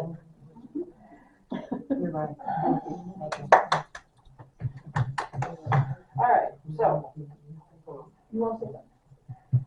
Well, can we make a motion that we are going to, well, I guess I can make a motion and then whether it passes or not is, This is a discussion. I know, I wanted it on as an action item, and we can make a motion, I checked Robert Rules of Order, that I can make a motion for this, and if it doesn't get seconded or you vote it down, then that's fine. So I would like to make a motion, that we the board form an ad hoc committee for the purpose of a process that needs to happen. And whether you want the details to include Historical Society membership, Mr. Peterson, and board members. But it's a committee. Yes. That's fine. Make the motion. That's my motion. I second the motion. Great. Great. All right, those in favor? Those opposed? It's not that we don't want to go forward, it's how we go forward that we want to discuss. I want to discuss it. I mean, you have to go forward. We can bring it up again. Yes. It's not dead in the water. No, I'm trying to talk to these people. Let's move on. So, with that said, we need to discuss this. We'll bring it up at the next meeting and get whatever it is that we're going to get going. We probably will be asking people to join in and help us, or depending on how many people we need. We just don't, this is all new and we need to get it right. So, Can I ask what your objection is? because I'm not prepared to vote on this. That's what my objection is. So, let's move on to the next discussion item.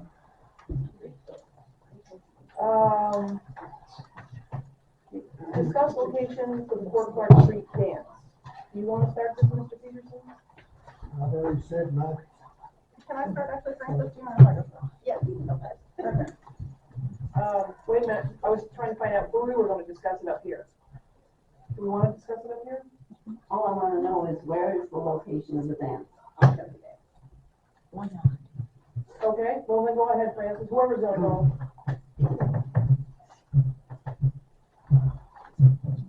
Okay, I actually have a whole timeline going back to October when the dance was first decided, or when our committee decided to have a dance as an addition to Fort Clark Days. I have all the documentation from every communication I've had. Trust me, if I had known that this was going to be where we're going to end up today, I would have taken better notes starting in October. I've got this all here. I'm not going to read it to you. This meeting has already been exhausting, I believe, for everybody. For me, what matters most is I contacted everybody that I was able to locate. That's not what you told us. You said you contacted everybody.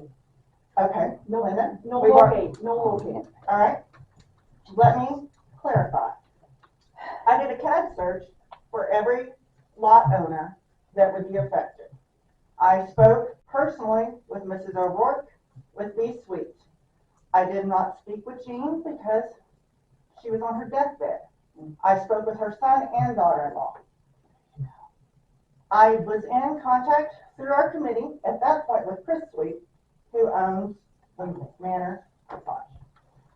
All of these residents gave their absolute support of the dance, had no problem with it. So, that covers the residents. I also went to the fort and asked for a list of all the stable renters. They would not give me that. So I asked on social media, I have a copy of the post, if anybody would let me know. Every person and name that was supplied to me, I contacted or attempted to contact. I thought I covered my due diligence. So if I did not, I apologize to the horses, to their owners, but every person I talked to, copies of our correspondence, had no problem. We want to help, as do the residents. So for me, being here right now, is just blows my mind. Because all we are trying to do is provide entertainment, fun, bring that back to the fort. Because obviously, it's not happening right now. I did my due diligence. If you think that I would put Elsa O'Rourke in any kind of danger, you are insane. And just to judge. Can we just have the facts and not the opinion? Yes, but you know what, Linda, when you cornered me on the street yesterday, all I asked you was, I left you crying. So I'm sorry if I'm getting a little upset now. And I will now turn this over. The one thing I did want to mention, the very last part of my timeline, is that Henry Garcia yesterday confirmed he had no problem with the location of the dance between the commissary and the stables for Fort Clark Days. As does Sheriff Coe. I will amend to that. Henry called me right after your conversation and said in no way did he say it was okay. He said he would not take responsibility for it. You also said she didn't talk to any I'm turning it over. Christina and I received an email from Mr. Peterson on February the 11th that he had obtained a temporary liquor license for the butcher block for Fort Clark Days. When Christina and I met with him on January the 6th, he informed us it would be no problem getting the liquor license for the commissary. Who authorized him to get the liquor license for the butcher block? The Fort does not run the Fort Clark Days. The board does not run the Fort Clark Days. Community council runs the Fort Clark Days. And no one on our committee authorized him to get a liquor license for the butcher block. We would like to play nice, and we request that Mr. Peterson get his license amended to the commissary for Fort Clark Days.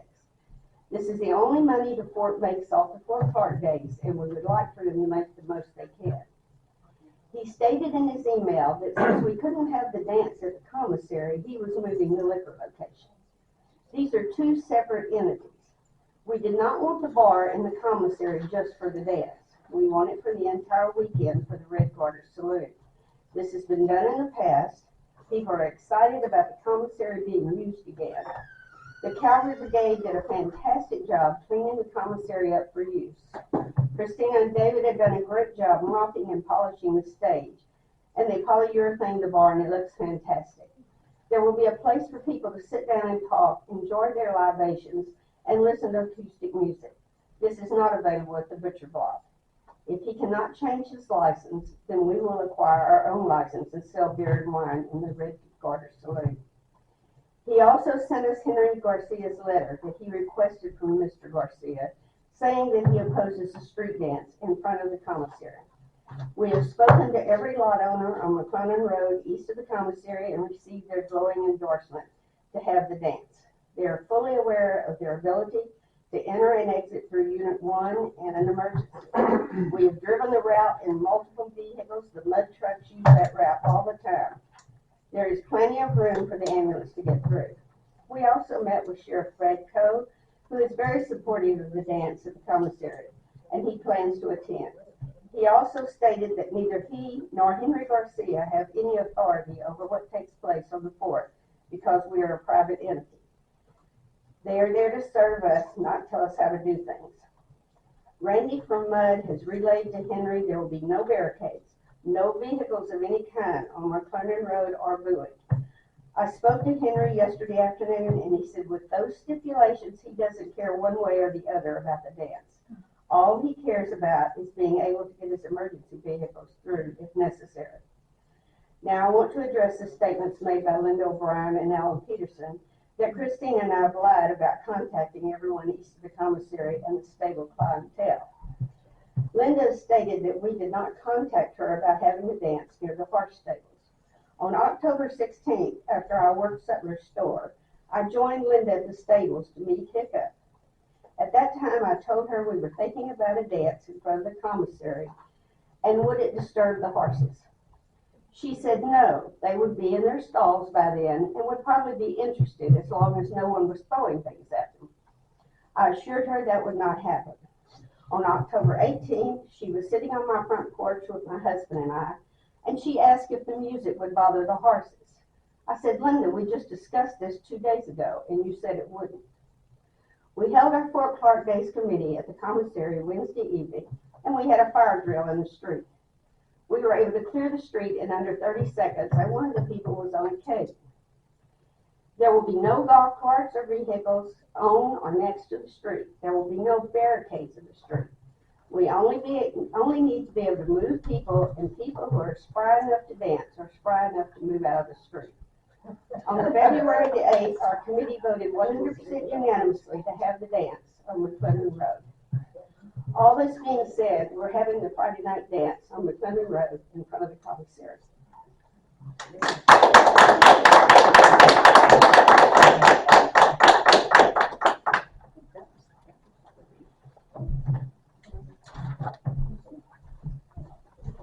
Anybody else have anything they want to say? Mr. Peterson, do you want to weigh in here? Other than the fact this is only a safety issue. And I did speak to Henry yesterday afternoon, and he said he still stands by the letter he provided us. Our insurance company still stands by the parameters they gave us.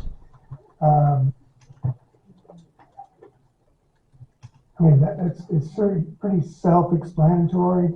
They contacted me the first time I contacted me. I said it's not a good idea, and I told them my reasoning, and that's where it's gone. I still don't think it's a good idea. The board can do what they want to do, but to think that something can't happen is sort of ignoring the things that have happened at the fort for the last 20 years that have gotten us in this situation. So, I have a quick question, Mr. Peterson. Is the insurance available? Have you made the insurance available or given them the option to purchase the insurance? I have given them the information for the insurance. It does need to be purchased, but it still does not absolve us from any liability for not providing proper egress or egress. Is that correct, Ms. Absolutely not. This is the first I've heard of insurance. It was on the email that went out. Well, it might have gone to the board. Came to us. Okay. Actually, the Fort Clark Days Committee has been purchasing insurance for years. That's a special event. Can Fort Clark Days afford $350? Absolutely. Thank you. Oh, that's a quote? Yes, sir. Mr. Peterson, is there anything that you can think of that we could do to mitigate any of that, or is this just, are you kind of just saying this is completely off the table, or is there any creative ideas that we can come up with to mitigate this so that we could have it there? The problem, and it's not me, this is Henry. Everybody questions his authority. He's the emergency authority for McKinney County. What he says pretty much goes. He has more authority than Sheriff Brad Coe. He has more authority than I do.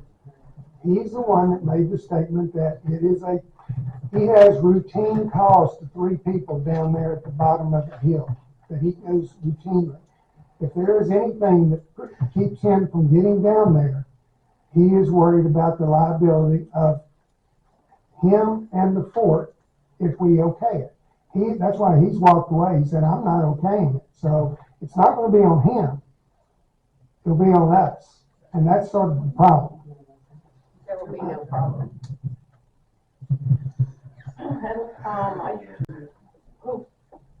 I'm sorry, we already have.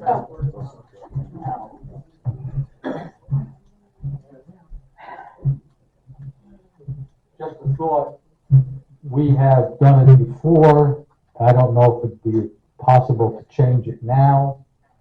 Why don't you have the dance down at the pool area? You have the stage there, you have electricity there, and you're not blocking any roads. Well, it's also been held at the Butcher Block, and it's also been held in front of the museum. And in fact, as of yesterday, I was told that it was going to be held in front of the museum, and there would be nobody going down the other road. But that seems. No, I agree. That's another thought. Why not you just have it in the open area right in front of the museum? What's going to be there? The Buffalo Soldiers will be camping in front of the museum. Okay, I did not know that. Thank you. And why can't we have it at the Butcher Block? The whole idea of this was our arts and crafts vendors will be in the commissary. The bar was supposed to be in the commissary. So it was a natural thing to have the dance right there. And like somebody said, it's been done before. That's where they used to have the dance. My concern is that now I heard something yesterday, somebody came back from a meeting and said that you were gonna have, an acoustical, group at the commissary. Inside the commissary. And that there would be a dance band at the. The butcher block. Right, that's what we heard. No. That is what I heard yesterday. From who? You.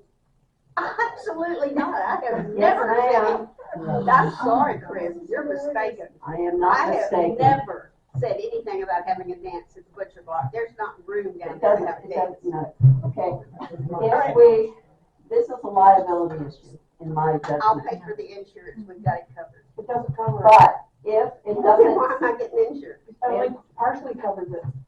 if for any reason we wind up with a major lawsuit, are you prepared to pay the full assessment that would be involved on that? The odds of that are so slim. The odds are there. I don't care how slim they We're are. having the dance in front of the commissary. I think, shall we vote? Where's the letter? Where's the letter from the insurance company? In your packet. Okay, I can't find it in my paper.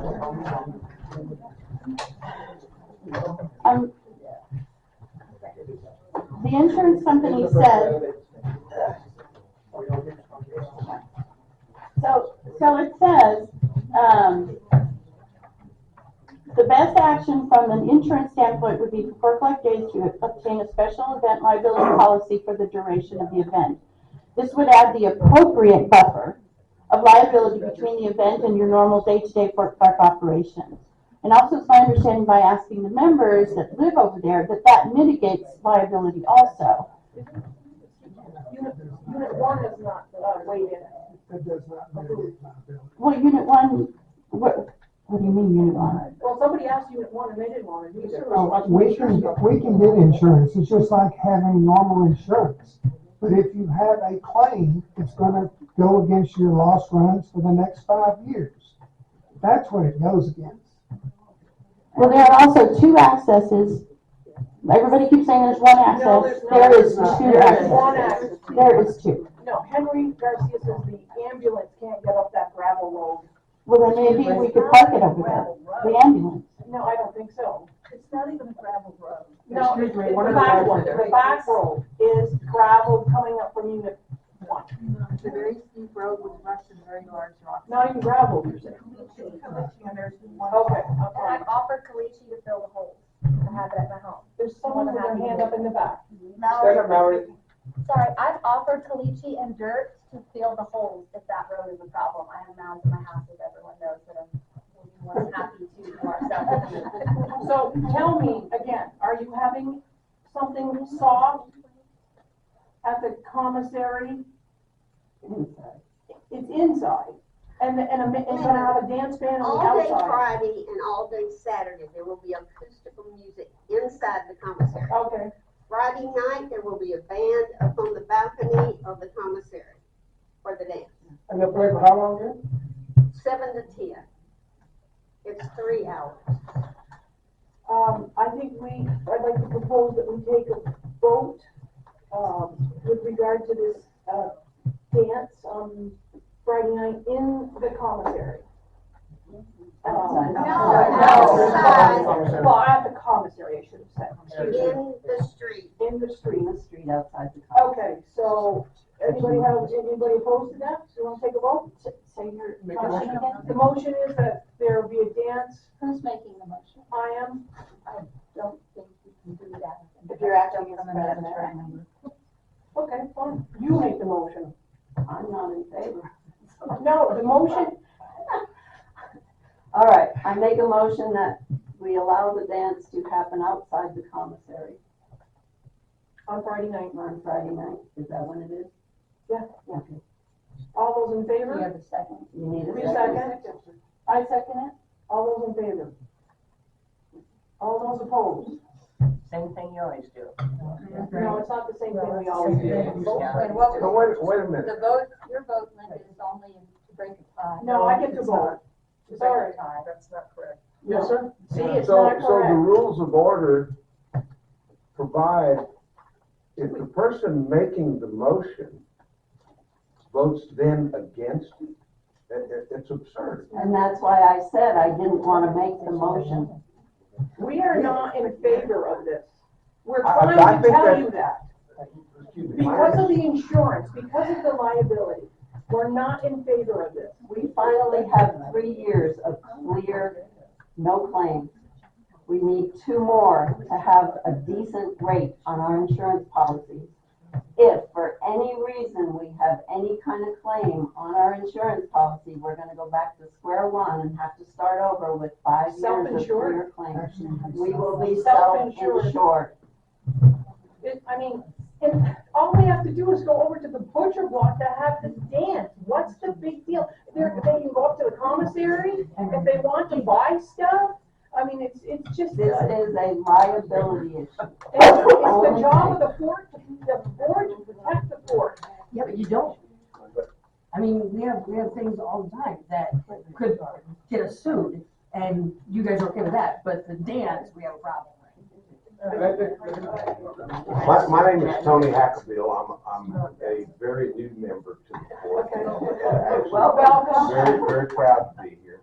I've been a lawyer for 40 years, but I'm not here to give you legal advice. And I will not give you legal advice. But there's an obvious lack of communication.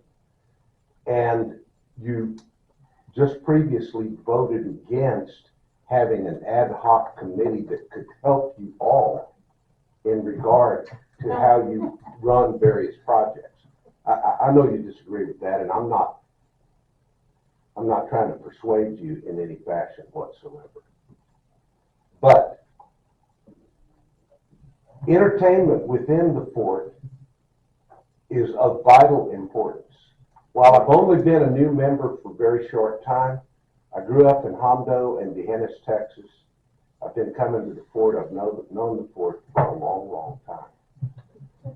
There has been an extreme lack of communication between what seems to be groups that are trying to encourage activity within the fort and those in governing positions.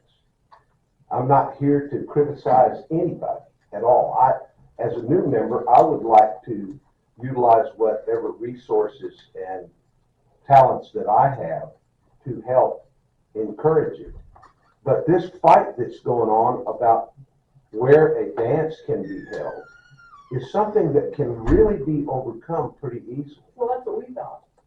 Yeah, That's what we thought. So do I understand this to mean that this group that wants to have the dance in front of the commissary can be completely overridden by the decision of the board here today? Because actually, even with your motion and the vote that has taken place, you haven't made a decision. So you haven't said they can't have it. Well, it's correct. That's right. So if the group that wants to have the dance in front of the commissary decides to have it, right now where you stand is We're not done. They're I don't gonna think have we're done here. I just want to say that. Yeah, okay. We are going to discuss this until we get it right. What I don't like is, Ms. Bitter standing up, we're having a dance. I think that's a little over the top. Well, unfortunately, because the group made the decision to have the dance and the board has voted a tie. We have been trying to discuss this with them gently, and it's been going. So at this point, we have to take and make a decision. Mr. Peterson doesn't want it there. He's in charge of operations. Her and I don't want it here. They do. I'm sorry, but we cannot afford to take the risk. Well, that is You can have a dance, but just have it 60 feet over this way and over there at the butcher block. Well, I guess my point to you now is because you have a tie vote, you're not making a decision. I know we are, but we're not done. I just said that. Just because we took a vote, that doesn't mean we're done. I have heard reference a couple of times, and I hope y'all don't think I'm interfering. I really look forward to You know, new blood is very Well, I really look forward to doing more, and I don't know, I may be sorry for that someday. No good.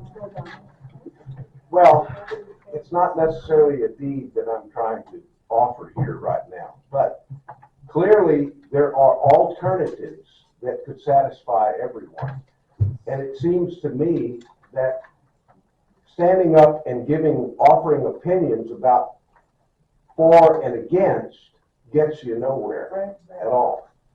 I have heard you make reference once, or maybe a couple of times, that you intend to go into an executive session. Now, I don't have the agenda in front of me, but is this something that you would go and discuss in executive session? We're already voted on it. That's what I thought. No, you did. we're not done, we're not done. We're gonna do a revote. I didn't say we were gonna do a revote. If nothing else, we can discuss this in executive session. Nobody's been re-voted on. Well, I'm not sure you have the right to discuss it in executive session either. There's a limited number of things that you can actually go discuss in executive session. I think people are entitled to know what your opinion Well, we is can in your come back discussion. out and vote after executive session. Not necessarily. There's a You limited, can't do that? there's a limited number of subjects that you can actually discuss in executive session. That's correct. So, And the purpose of serving and getting elected to a board is that you're going to stand up and say, this is what I feel, this is what I believe, and I'm gonna vote this way. And if people don't like it, then they vote you off the board at some point. I guess one of the issues would be, does the Fort Clark Days Committee even have the authority to take over the road? Well, and I'm not sure that there's any committee that has much authority other than just voicing their opinion. And so the decision to not have a committee maybe cripples you a little bit. However, and I don't know, maybe I shouldn't keep talking. I just really, I'm sorely disappointed that there seems to be a severe lack of communication. And I really am disappointed to come up here and hear people calling each other liars. hey guys, we have a person speaking. So to call each other liars in the discussion is really counterproductive as well. What do you think? And rather than go into an executive session to try to talk about this, why don't you talk about it now and just say what alternative could there be? You're saying no, it's not going to happen. They're saying yes, it is going to happen. No, we gave them an alternative and they refused to even consider it. Well, Excuse me, if I can say one thing, talking to Henry yesterday, Henry and I both felt like an alternative was reached until they just gave the presentation today. And now it's sort of to the point that that's not what Henry expected, that's not what, Bud, I talked to Randy yesterday, that's not what he was told. He doesn't have anything to do with the road anyway. But we thought it was going to be held in front of the museum, and that's what was. That was never offered because of the Buffalo subjects. Can I please speak? Okay. Just for a little clarification. Linda, when we knew that y'all were gonna keep pushing and we're not happy with location, we emailed all of you on your suggestion, by your schedule, inviting you all to meet us at the commissary to go over alternative locations and to see where our plans, what we wanted. The only one of you that came was Lisa. We knew you could not come, you let us know. Did you get an email? I don't remember. I don't Linda, it remember. was your suggestion that we meet there at 10 o'clock on Friday morning, and I told you I had to stuff election ballots. Could we do it at 2? And you said 2 is fine. Well, then I sent may have an forgotten. email. I mean, I'm sorry, I didn't do it on purpose. Then I sent an email to everyone on the board reminding them of the meeting at 2 o'clock. And Lisa is the only one who came. I did not even. I do not believe Mr. Peterson that you were included. It was the board. But that's beside the point. The point is we're trying to tell you that we do not think it's appropriate for 2 and you just refuse, and that we've been trying to tell you this for 2 or 3 weeks. Yeah, and we've been telling you for 8 months. But to have your mother tell us she's going to do it anyway? Well, Mother-in-law. Mother-in-law. And I would also like to include, I do have a copy of the email inviting y'all. I also have a copy from a text from Randy with Mud yesterday. Hi, Mrs. Bitter, this is Randy. I talked to the sheriff and the EMS about the street dance. Nobody has a problem with it as long as nobody parks up and down Bowie Street or McClellan west of Crockett Street. Thank you. And just for the record, Randy also spoke to his board. As long as Sheriff Hill was okay, they were okay. He spoke to the sheriff, he was okay. He spoke to Henry multiple times. Henry was okay with this stipulation. I'm tired of the angst. So let's make sure we get this in writing from Henry. Henry said he would not put it in writing because he's perfectly fed up with all of us. Both sides. Yeah. He does not want to be in Well, the if we middle. can't put it in writing, then we don't have something He said to he fall did. back on. But Randy did put it in writing. He did, he said no. Put in writing that it was okay. With including Randy's text and all correspondence. That's fine with me. So what do you think? If you're good with it on operations side, let's be done. I would like to make a motion that the dance be held in front of. We don't need to vote on it, it's done. The committee has made a Is decision, Henry's, we are done. is Henry's, problem with access? Yes, Yes. Okay. Where does he have a problem with access? on McLaren Road. Between the horse stables and the. Where people would be dancing in the Okay, street. because you know if, It's also for the golf carts that would be there. No. That is Henry's problem, don't say no. They will not be there. But We don't that's have a what the volunteer. problem. all I'm saying is that during Fort Clark days, there will be a bunch of roads that are blocked off with barricades. There is no access. This is just an extension of that, is it not? No, this is a dead end road. There is only one egress or egress to that road. I understand. But we have put a barricade on the east side of McClendon Road. So there has been every year a barricade up there, so that you could not theoretically come from Unit 1 up past the stables the back way. Right? So, all you would do, if you leave the barricade there, it's there. Now, as far as, and I'm not arguing, against or against anything, but you have barricades up during Fort Clark days.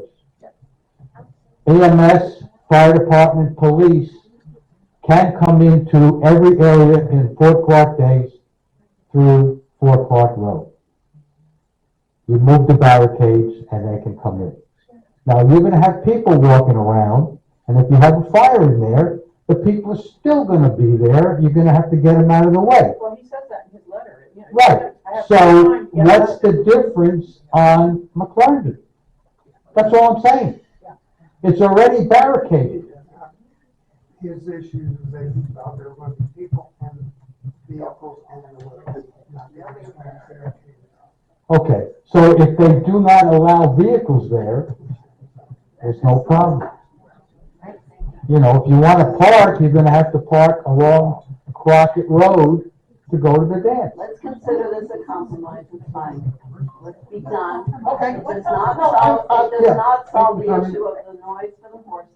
It does not solve Unit 1 being notified ahead of time. Let's just be done.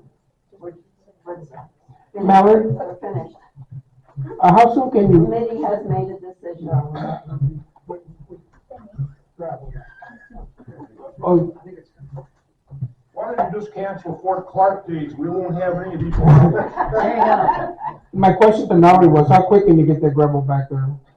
So looking at me pick it up, you can get it today, I'd like it off my property, to be honest. So that's just a I've been good trying to question. beg people to come get it, it's free. I've hiked up that road numbers of times and it's not really a road, it's a deep rut. I took my car up once and it was horrible. It's not, it's, you know, there are deep ruts in it, there are big, big rocks in it. I'm familiar with it. We do not have capabilities of making that passable. But, on the other hand, you know, It's not a road, why do you keep it's saying not a road? road. It's not a road, but that's beside the point. I think that what Bill was saying is accurate. If you can, if you keep the vehicles out, which is the main thing, and the people can be moved, then why are we taking all this time to do this when there are so many important things going on in the fort? I understand the liability, and I understand that negligence does not, if you're negligent, you're not protected, period. No matter, you know, you see the signs, you do this at your own risk, but if somebody has put something there that makes you injured, then you're not covered. But if you can eliminate the possibility, then. So are we gonna require insurance? Well, I need the insurance no matter what. Do I just send it? That sounds like a great compromise. If the insurance is provided, and you understand that every time an emergency vehicle arrives, their lights are on, their sirens are on, people are gonna move.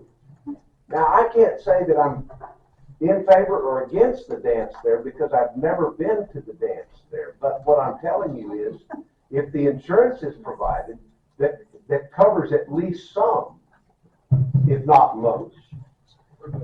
And you gotta understand that if truly an emergency arises, the lights are on, the sirens are on, people are gonna get out of the way. If injury results, I wanna tell you right now that whoever, Thomas J. Henry or somebody else comes in, he's gonna sue everybody anyway.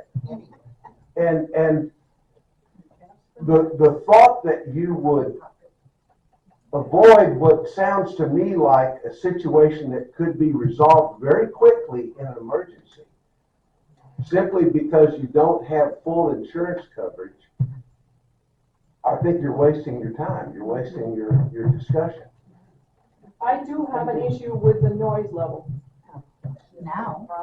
No, not now, I have had it all along. Not in October. Yeah. The noise level? Once Yes, the ma'am. commissary got cleaned up. I'm talking about the horses. And that's what I discussed with you in October. I am talking about the horses, and I don't care what your notes say, I would not have approved this. How loud is that band gonna be? We can control the. Not any louder than my motorcycle. Please, we're having a meeting here. We can. Yeah. No, we're having a meeting, if you can't be quiet. You don't have a problem interrupting people. I'm sorry, I'm trying to have a conversation with this woman. Can somebody help this lady out if she can't be quiet? No. Okay, let's go back. Can you control the level Absolutely. so that those horses aren't We can driven do it. crazy and no place to go? We can do a decibel check on the band. We have been reading up on what is safe for human ears. Yep. And for animal ears. So we know what decibel the band needs to be at, and we can control that. And you're willing to listen to some discussion if there's an issue on the decimal level, I guess is my point. I just, I have two young horses in there, and I don't want them going crazy. And do you have enough volunteers to handle anyone that's been drinking during this dance? That might not be aware of the emergency? We have a whole group out of our committee. Okay. That does not drink, and they will be responsible. Okay, that is fine. The committee has made a decision. I guess the dance is in front of the commissary. And you'll be considerate of the noise level with the decibels. And no vehicles. And no vehicles anywhere in that area. No vehicles or And barricades. purchased insurance. We will. Okay. Indemnify. Are you fine with That that? indemnifies the fort. Thank you. Okay. No, we don't We need have to vote voted. on We have- anything. I know, we Let's already just leave voted. it. Yeah, but we We've already voted. Decide. Just leave it. Not a committee decision. It's a tie. Committee cannot make a decision for that. Y'all have to. So we say it's okay? So we have to vote again, you're saying? Yeah. No. All right, well, if we wanna cover You our wanna bases. be it accurate. You want to cover the bases, make a motion, and we'll go through it. And I make a motion that the dance be held in front of the commissary, with all of the mitigation that they've already provided us with vehicles and such. For Friday night. Including what we just talked about. Yes. Decibel levels, ability to remove people as needed, and no vehicles in the area, And purchase of insurance. and purchase of insurance. Do you have all that? Okay. She made a motion, I second the motion. All those in favor? Hallelujah. I do have one question, Mr. Peterson, are you gonna be able to change your liquor license? We will find out. You have to do it within 14 or 10 business days. which 10 business days, I'll see if I can get it. okay, thank you. She needs to do it either today or tomorrow.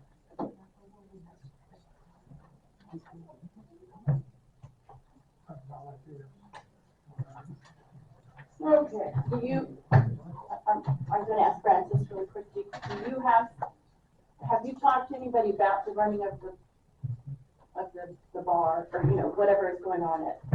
Well, if the bar is in the commissary, Dana has agreed to run the bar.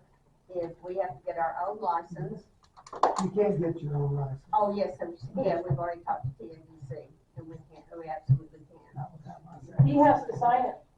No, he doesn't. Yes, we I've are. already had it notarized, it's ready to go, it's fixing to go. So he's not gonna sign it? Well, I mean, that Yours. It will be under community council. It's a nonprofit. Then let it do So it. you wouldn't sign it as what? No, we must still do ours. I think that's a moot point at this point. We've already agreed we're moving forward. Right? Now, part of the problem is I don't have the staff to staff it inside the commissary. You don't have to. You don't have to. Well, that's what I'm just saying, it's yours. Okay, thank you. You have to have somebody that. Yeah.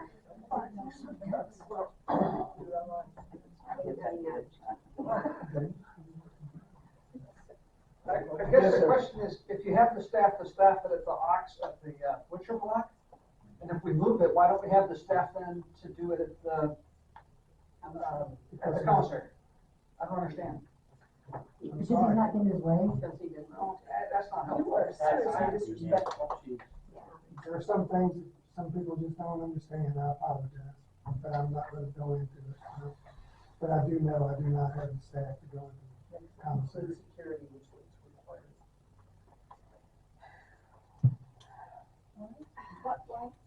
Why would they include security? We don't have security at the bar. Yeah, we do. No, you don't. No, you don't have them there all the time. I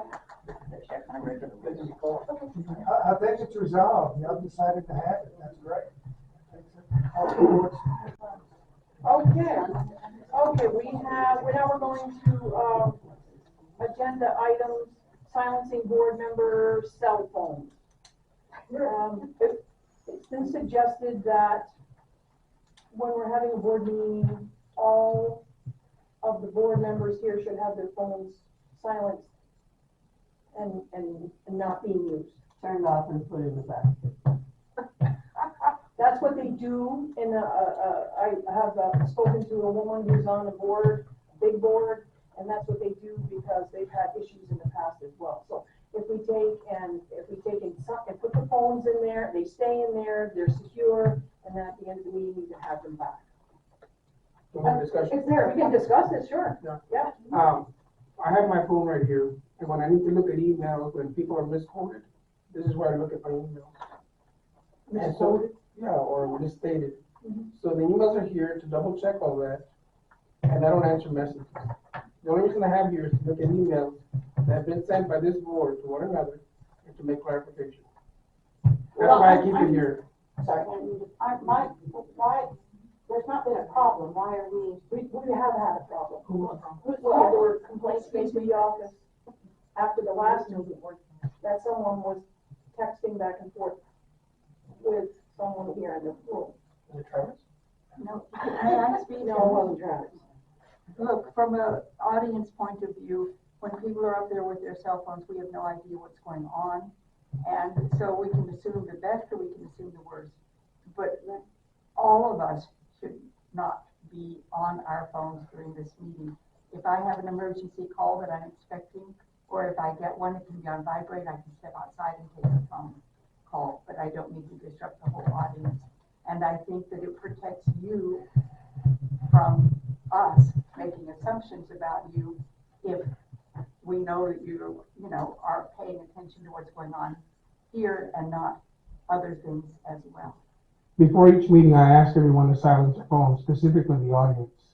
And the board members always silence their phones, whoever has them up here. Again, I have my phone up here to check emails because sometimes some things are stated, they're not correct. And that's where I get my information. And it's very seldom. But you don't need to do that during the meeting. You can write a note to yourself and check it after the meeting and then make a correction. Well, sometimes it has to be corrected during the meeting, that's the problem. Well, it seems to me there's been a lot of misquoting going on back and forth here. What misquoting? And I don't see that anybody's been correcting that. Well, I'm sorry for some people's assumptions. Well, that's what I mean, is protecting everybody. Well, but, I mean, people are gonna have assumptions about what you say, what you do, what you don't do. But we hear what you say, we don't see what's going on your phone, we don't know what's going on your phone. Business is not being conducted on our phone, so it That's the doesn't matter. point, business isn't being conducted on your phone, so why have it on? Why have it out? I mean, Why not? I look up our documents, declarations and stuff But don't on my before phone. the meeting? Well, I don't have it memorized. Well, yes, how do I know that's what you're doing on Well, the phone? Any well, one of you, I'm that's- not talking about one person. That's a moot point. It's typically, it can be a standard procedure that you don't have that interruption going on during a board meeting that's supposed to be focused on business of the board.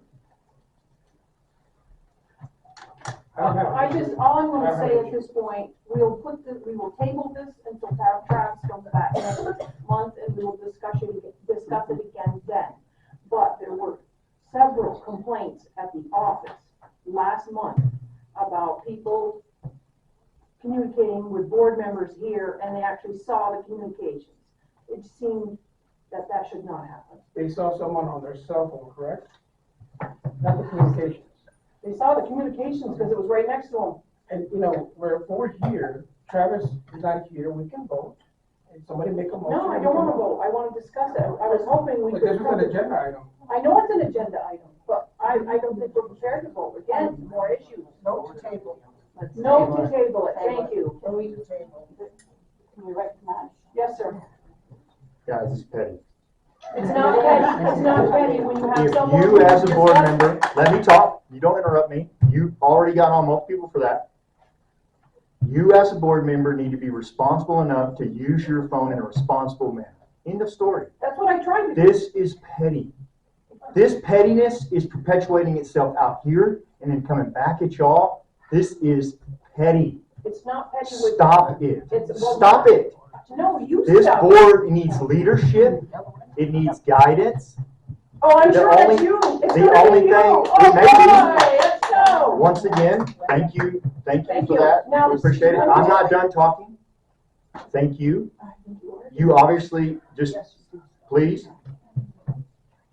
Memo has made a lot of really good points about what he can do with his phone.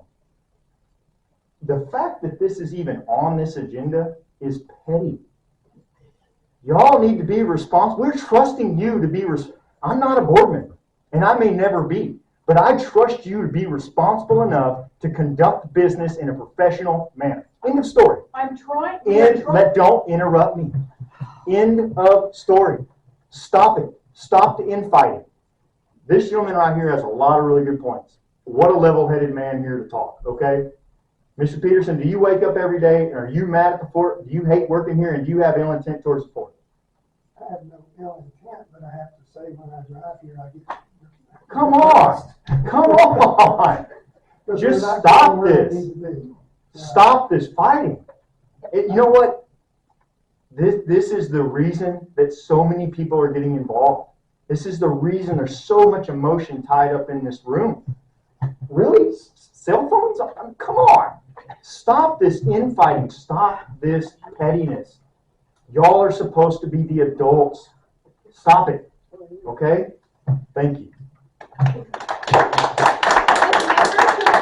came into the office about cell phones being used on the board, then it absolutely should be discussed here. Yeah. If members brought a complaint, then the board should be discussing it. I think we're missing the big picture where if the members see the board on their phone and they don't trust them, then we have a bigger problem than somebody else. That would be my point. Right. That would be my point. And everything, that means the If board we're is not done enough to make the members trust them. Do you want to speak, Ken? She's just ready for hers. Nobody wants to hear what I have to say. She's on her agenda. You know, I was on the board people- much too long for. If people Oh, have a problem I'm with you with what's going on, they have an outlet without going to management or the board to begin with, and that is called community council. Yes. That's what community council was set up for people to air out their problems and their discussions about whatever's going on. That's where you're supposed to start, not at the top of the board. I don't have a problem with. Because, you know, look at it in the this way. audience. I have a Let me ask you problem a with a question. board member. Let me ask you a question. If you were the president of General Motors, and I am a stockholder, can I walk into your office and tell you that I don't like the color of that Chevy, change it? Do you have a right to do that? No. No, that's exactly what should happen here. You go through chain of command. And this stuff would be only this kind of stuff would presented by one person, and that is the president of community council. And they can give you a heads up with a letter so that you will know what they're going to discuss, so you'll know what's coming. Kathy? I'll try to make it quick. My name's Kathleen Warren. We've been coming here since 1982, so none of this stuff is really new to us, okay? Right, okay. I have seen so many arguments, and first of all, I have to stand corrected. This is a board meeting. This is a board meeting. We are the audience. I've been on a board for 16 years. It was a nice corporation. The audience was extremely polite because we were members of this co-op. If we had anything to address it, okay, that being said, I've seen animosity between the previous boards and the audience again, and we were going in such a good direction, I thought. Okay, very quickly, for those that you have been around, okay, Linda, don't put a time limit on, and don't become Maria Perkins. And that's it. I'm sorry if you think I insulted you, but she was the one that really ruled us, and we could not talk, and we were so intimidated until I got up and spoke like I am now. All right? Respect each other, you know, like Elizabeth Hodges said. My God, the cell phone idea is really kind of petty. It's more involved than that. But I'm done. I'm sorry. My 2 minutes are up. Excuse me. I'm just saying, it's something that's important, but we will address it next month, so don't worry about it. Are we ready to adjourn? Oh, no, we need Sandy to do it thing. Yeah. Please hurry.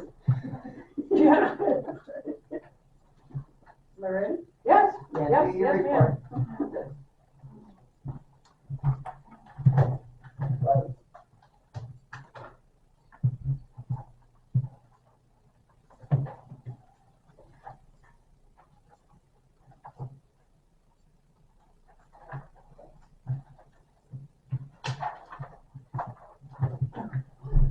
Okay, I do that. You guys. That's all right. No, just short and general. That's never my problem. You need it? Oh, traffic with the copy. Okay, this is the final election committee report. And it's been an interesting meeting. For having been on the board on and off for almost 6 years, I want to inform everyone, unless state law has changed, board member, this is a business meeting. The board has a right to establish who will speak and how long they will speak. The says that you have no requirement to allow members to speak, but highly recommends it, although it's up to the board to decide how many people can speak and how long. Now, what you decide to do is up to you. We used to do 3 and 3, 3 people, 3 minutes, whatever. Or you can have a free-for-all like we just had today, which doesn't work out very well, unfortunately. But my contribution. Okay, the election committee met on Wednesday, February 8th to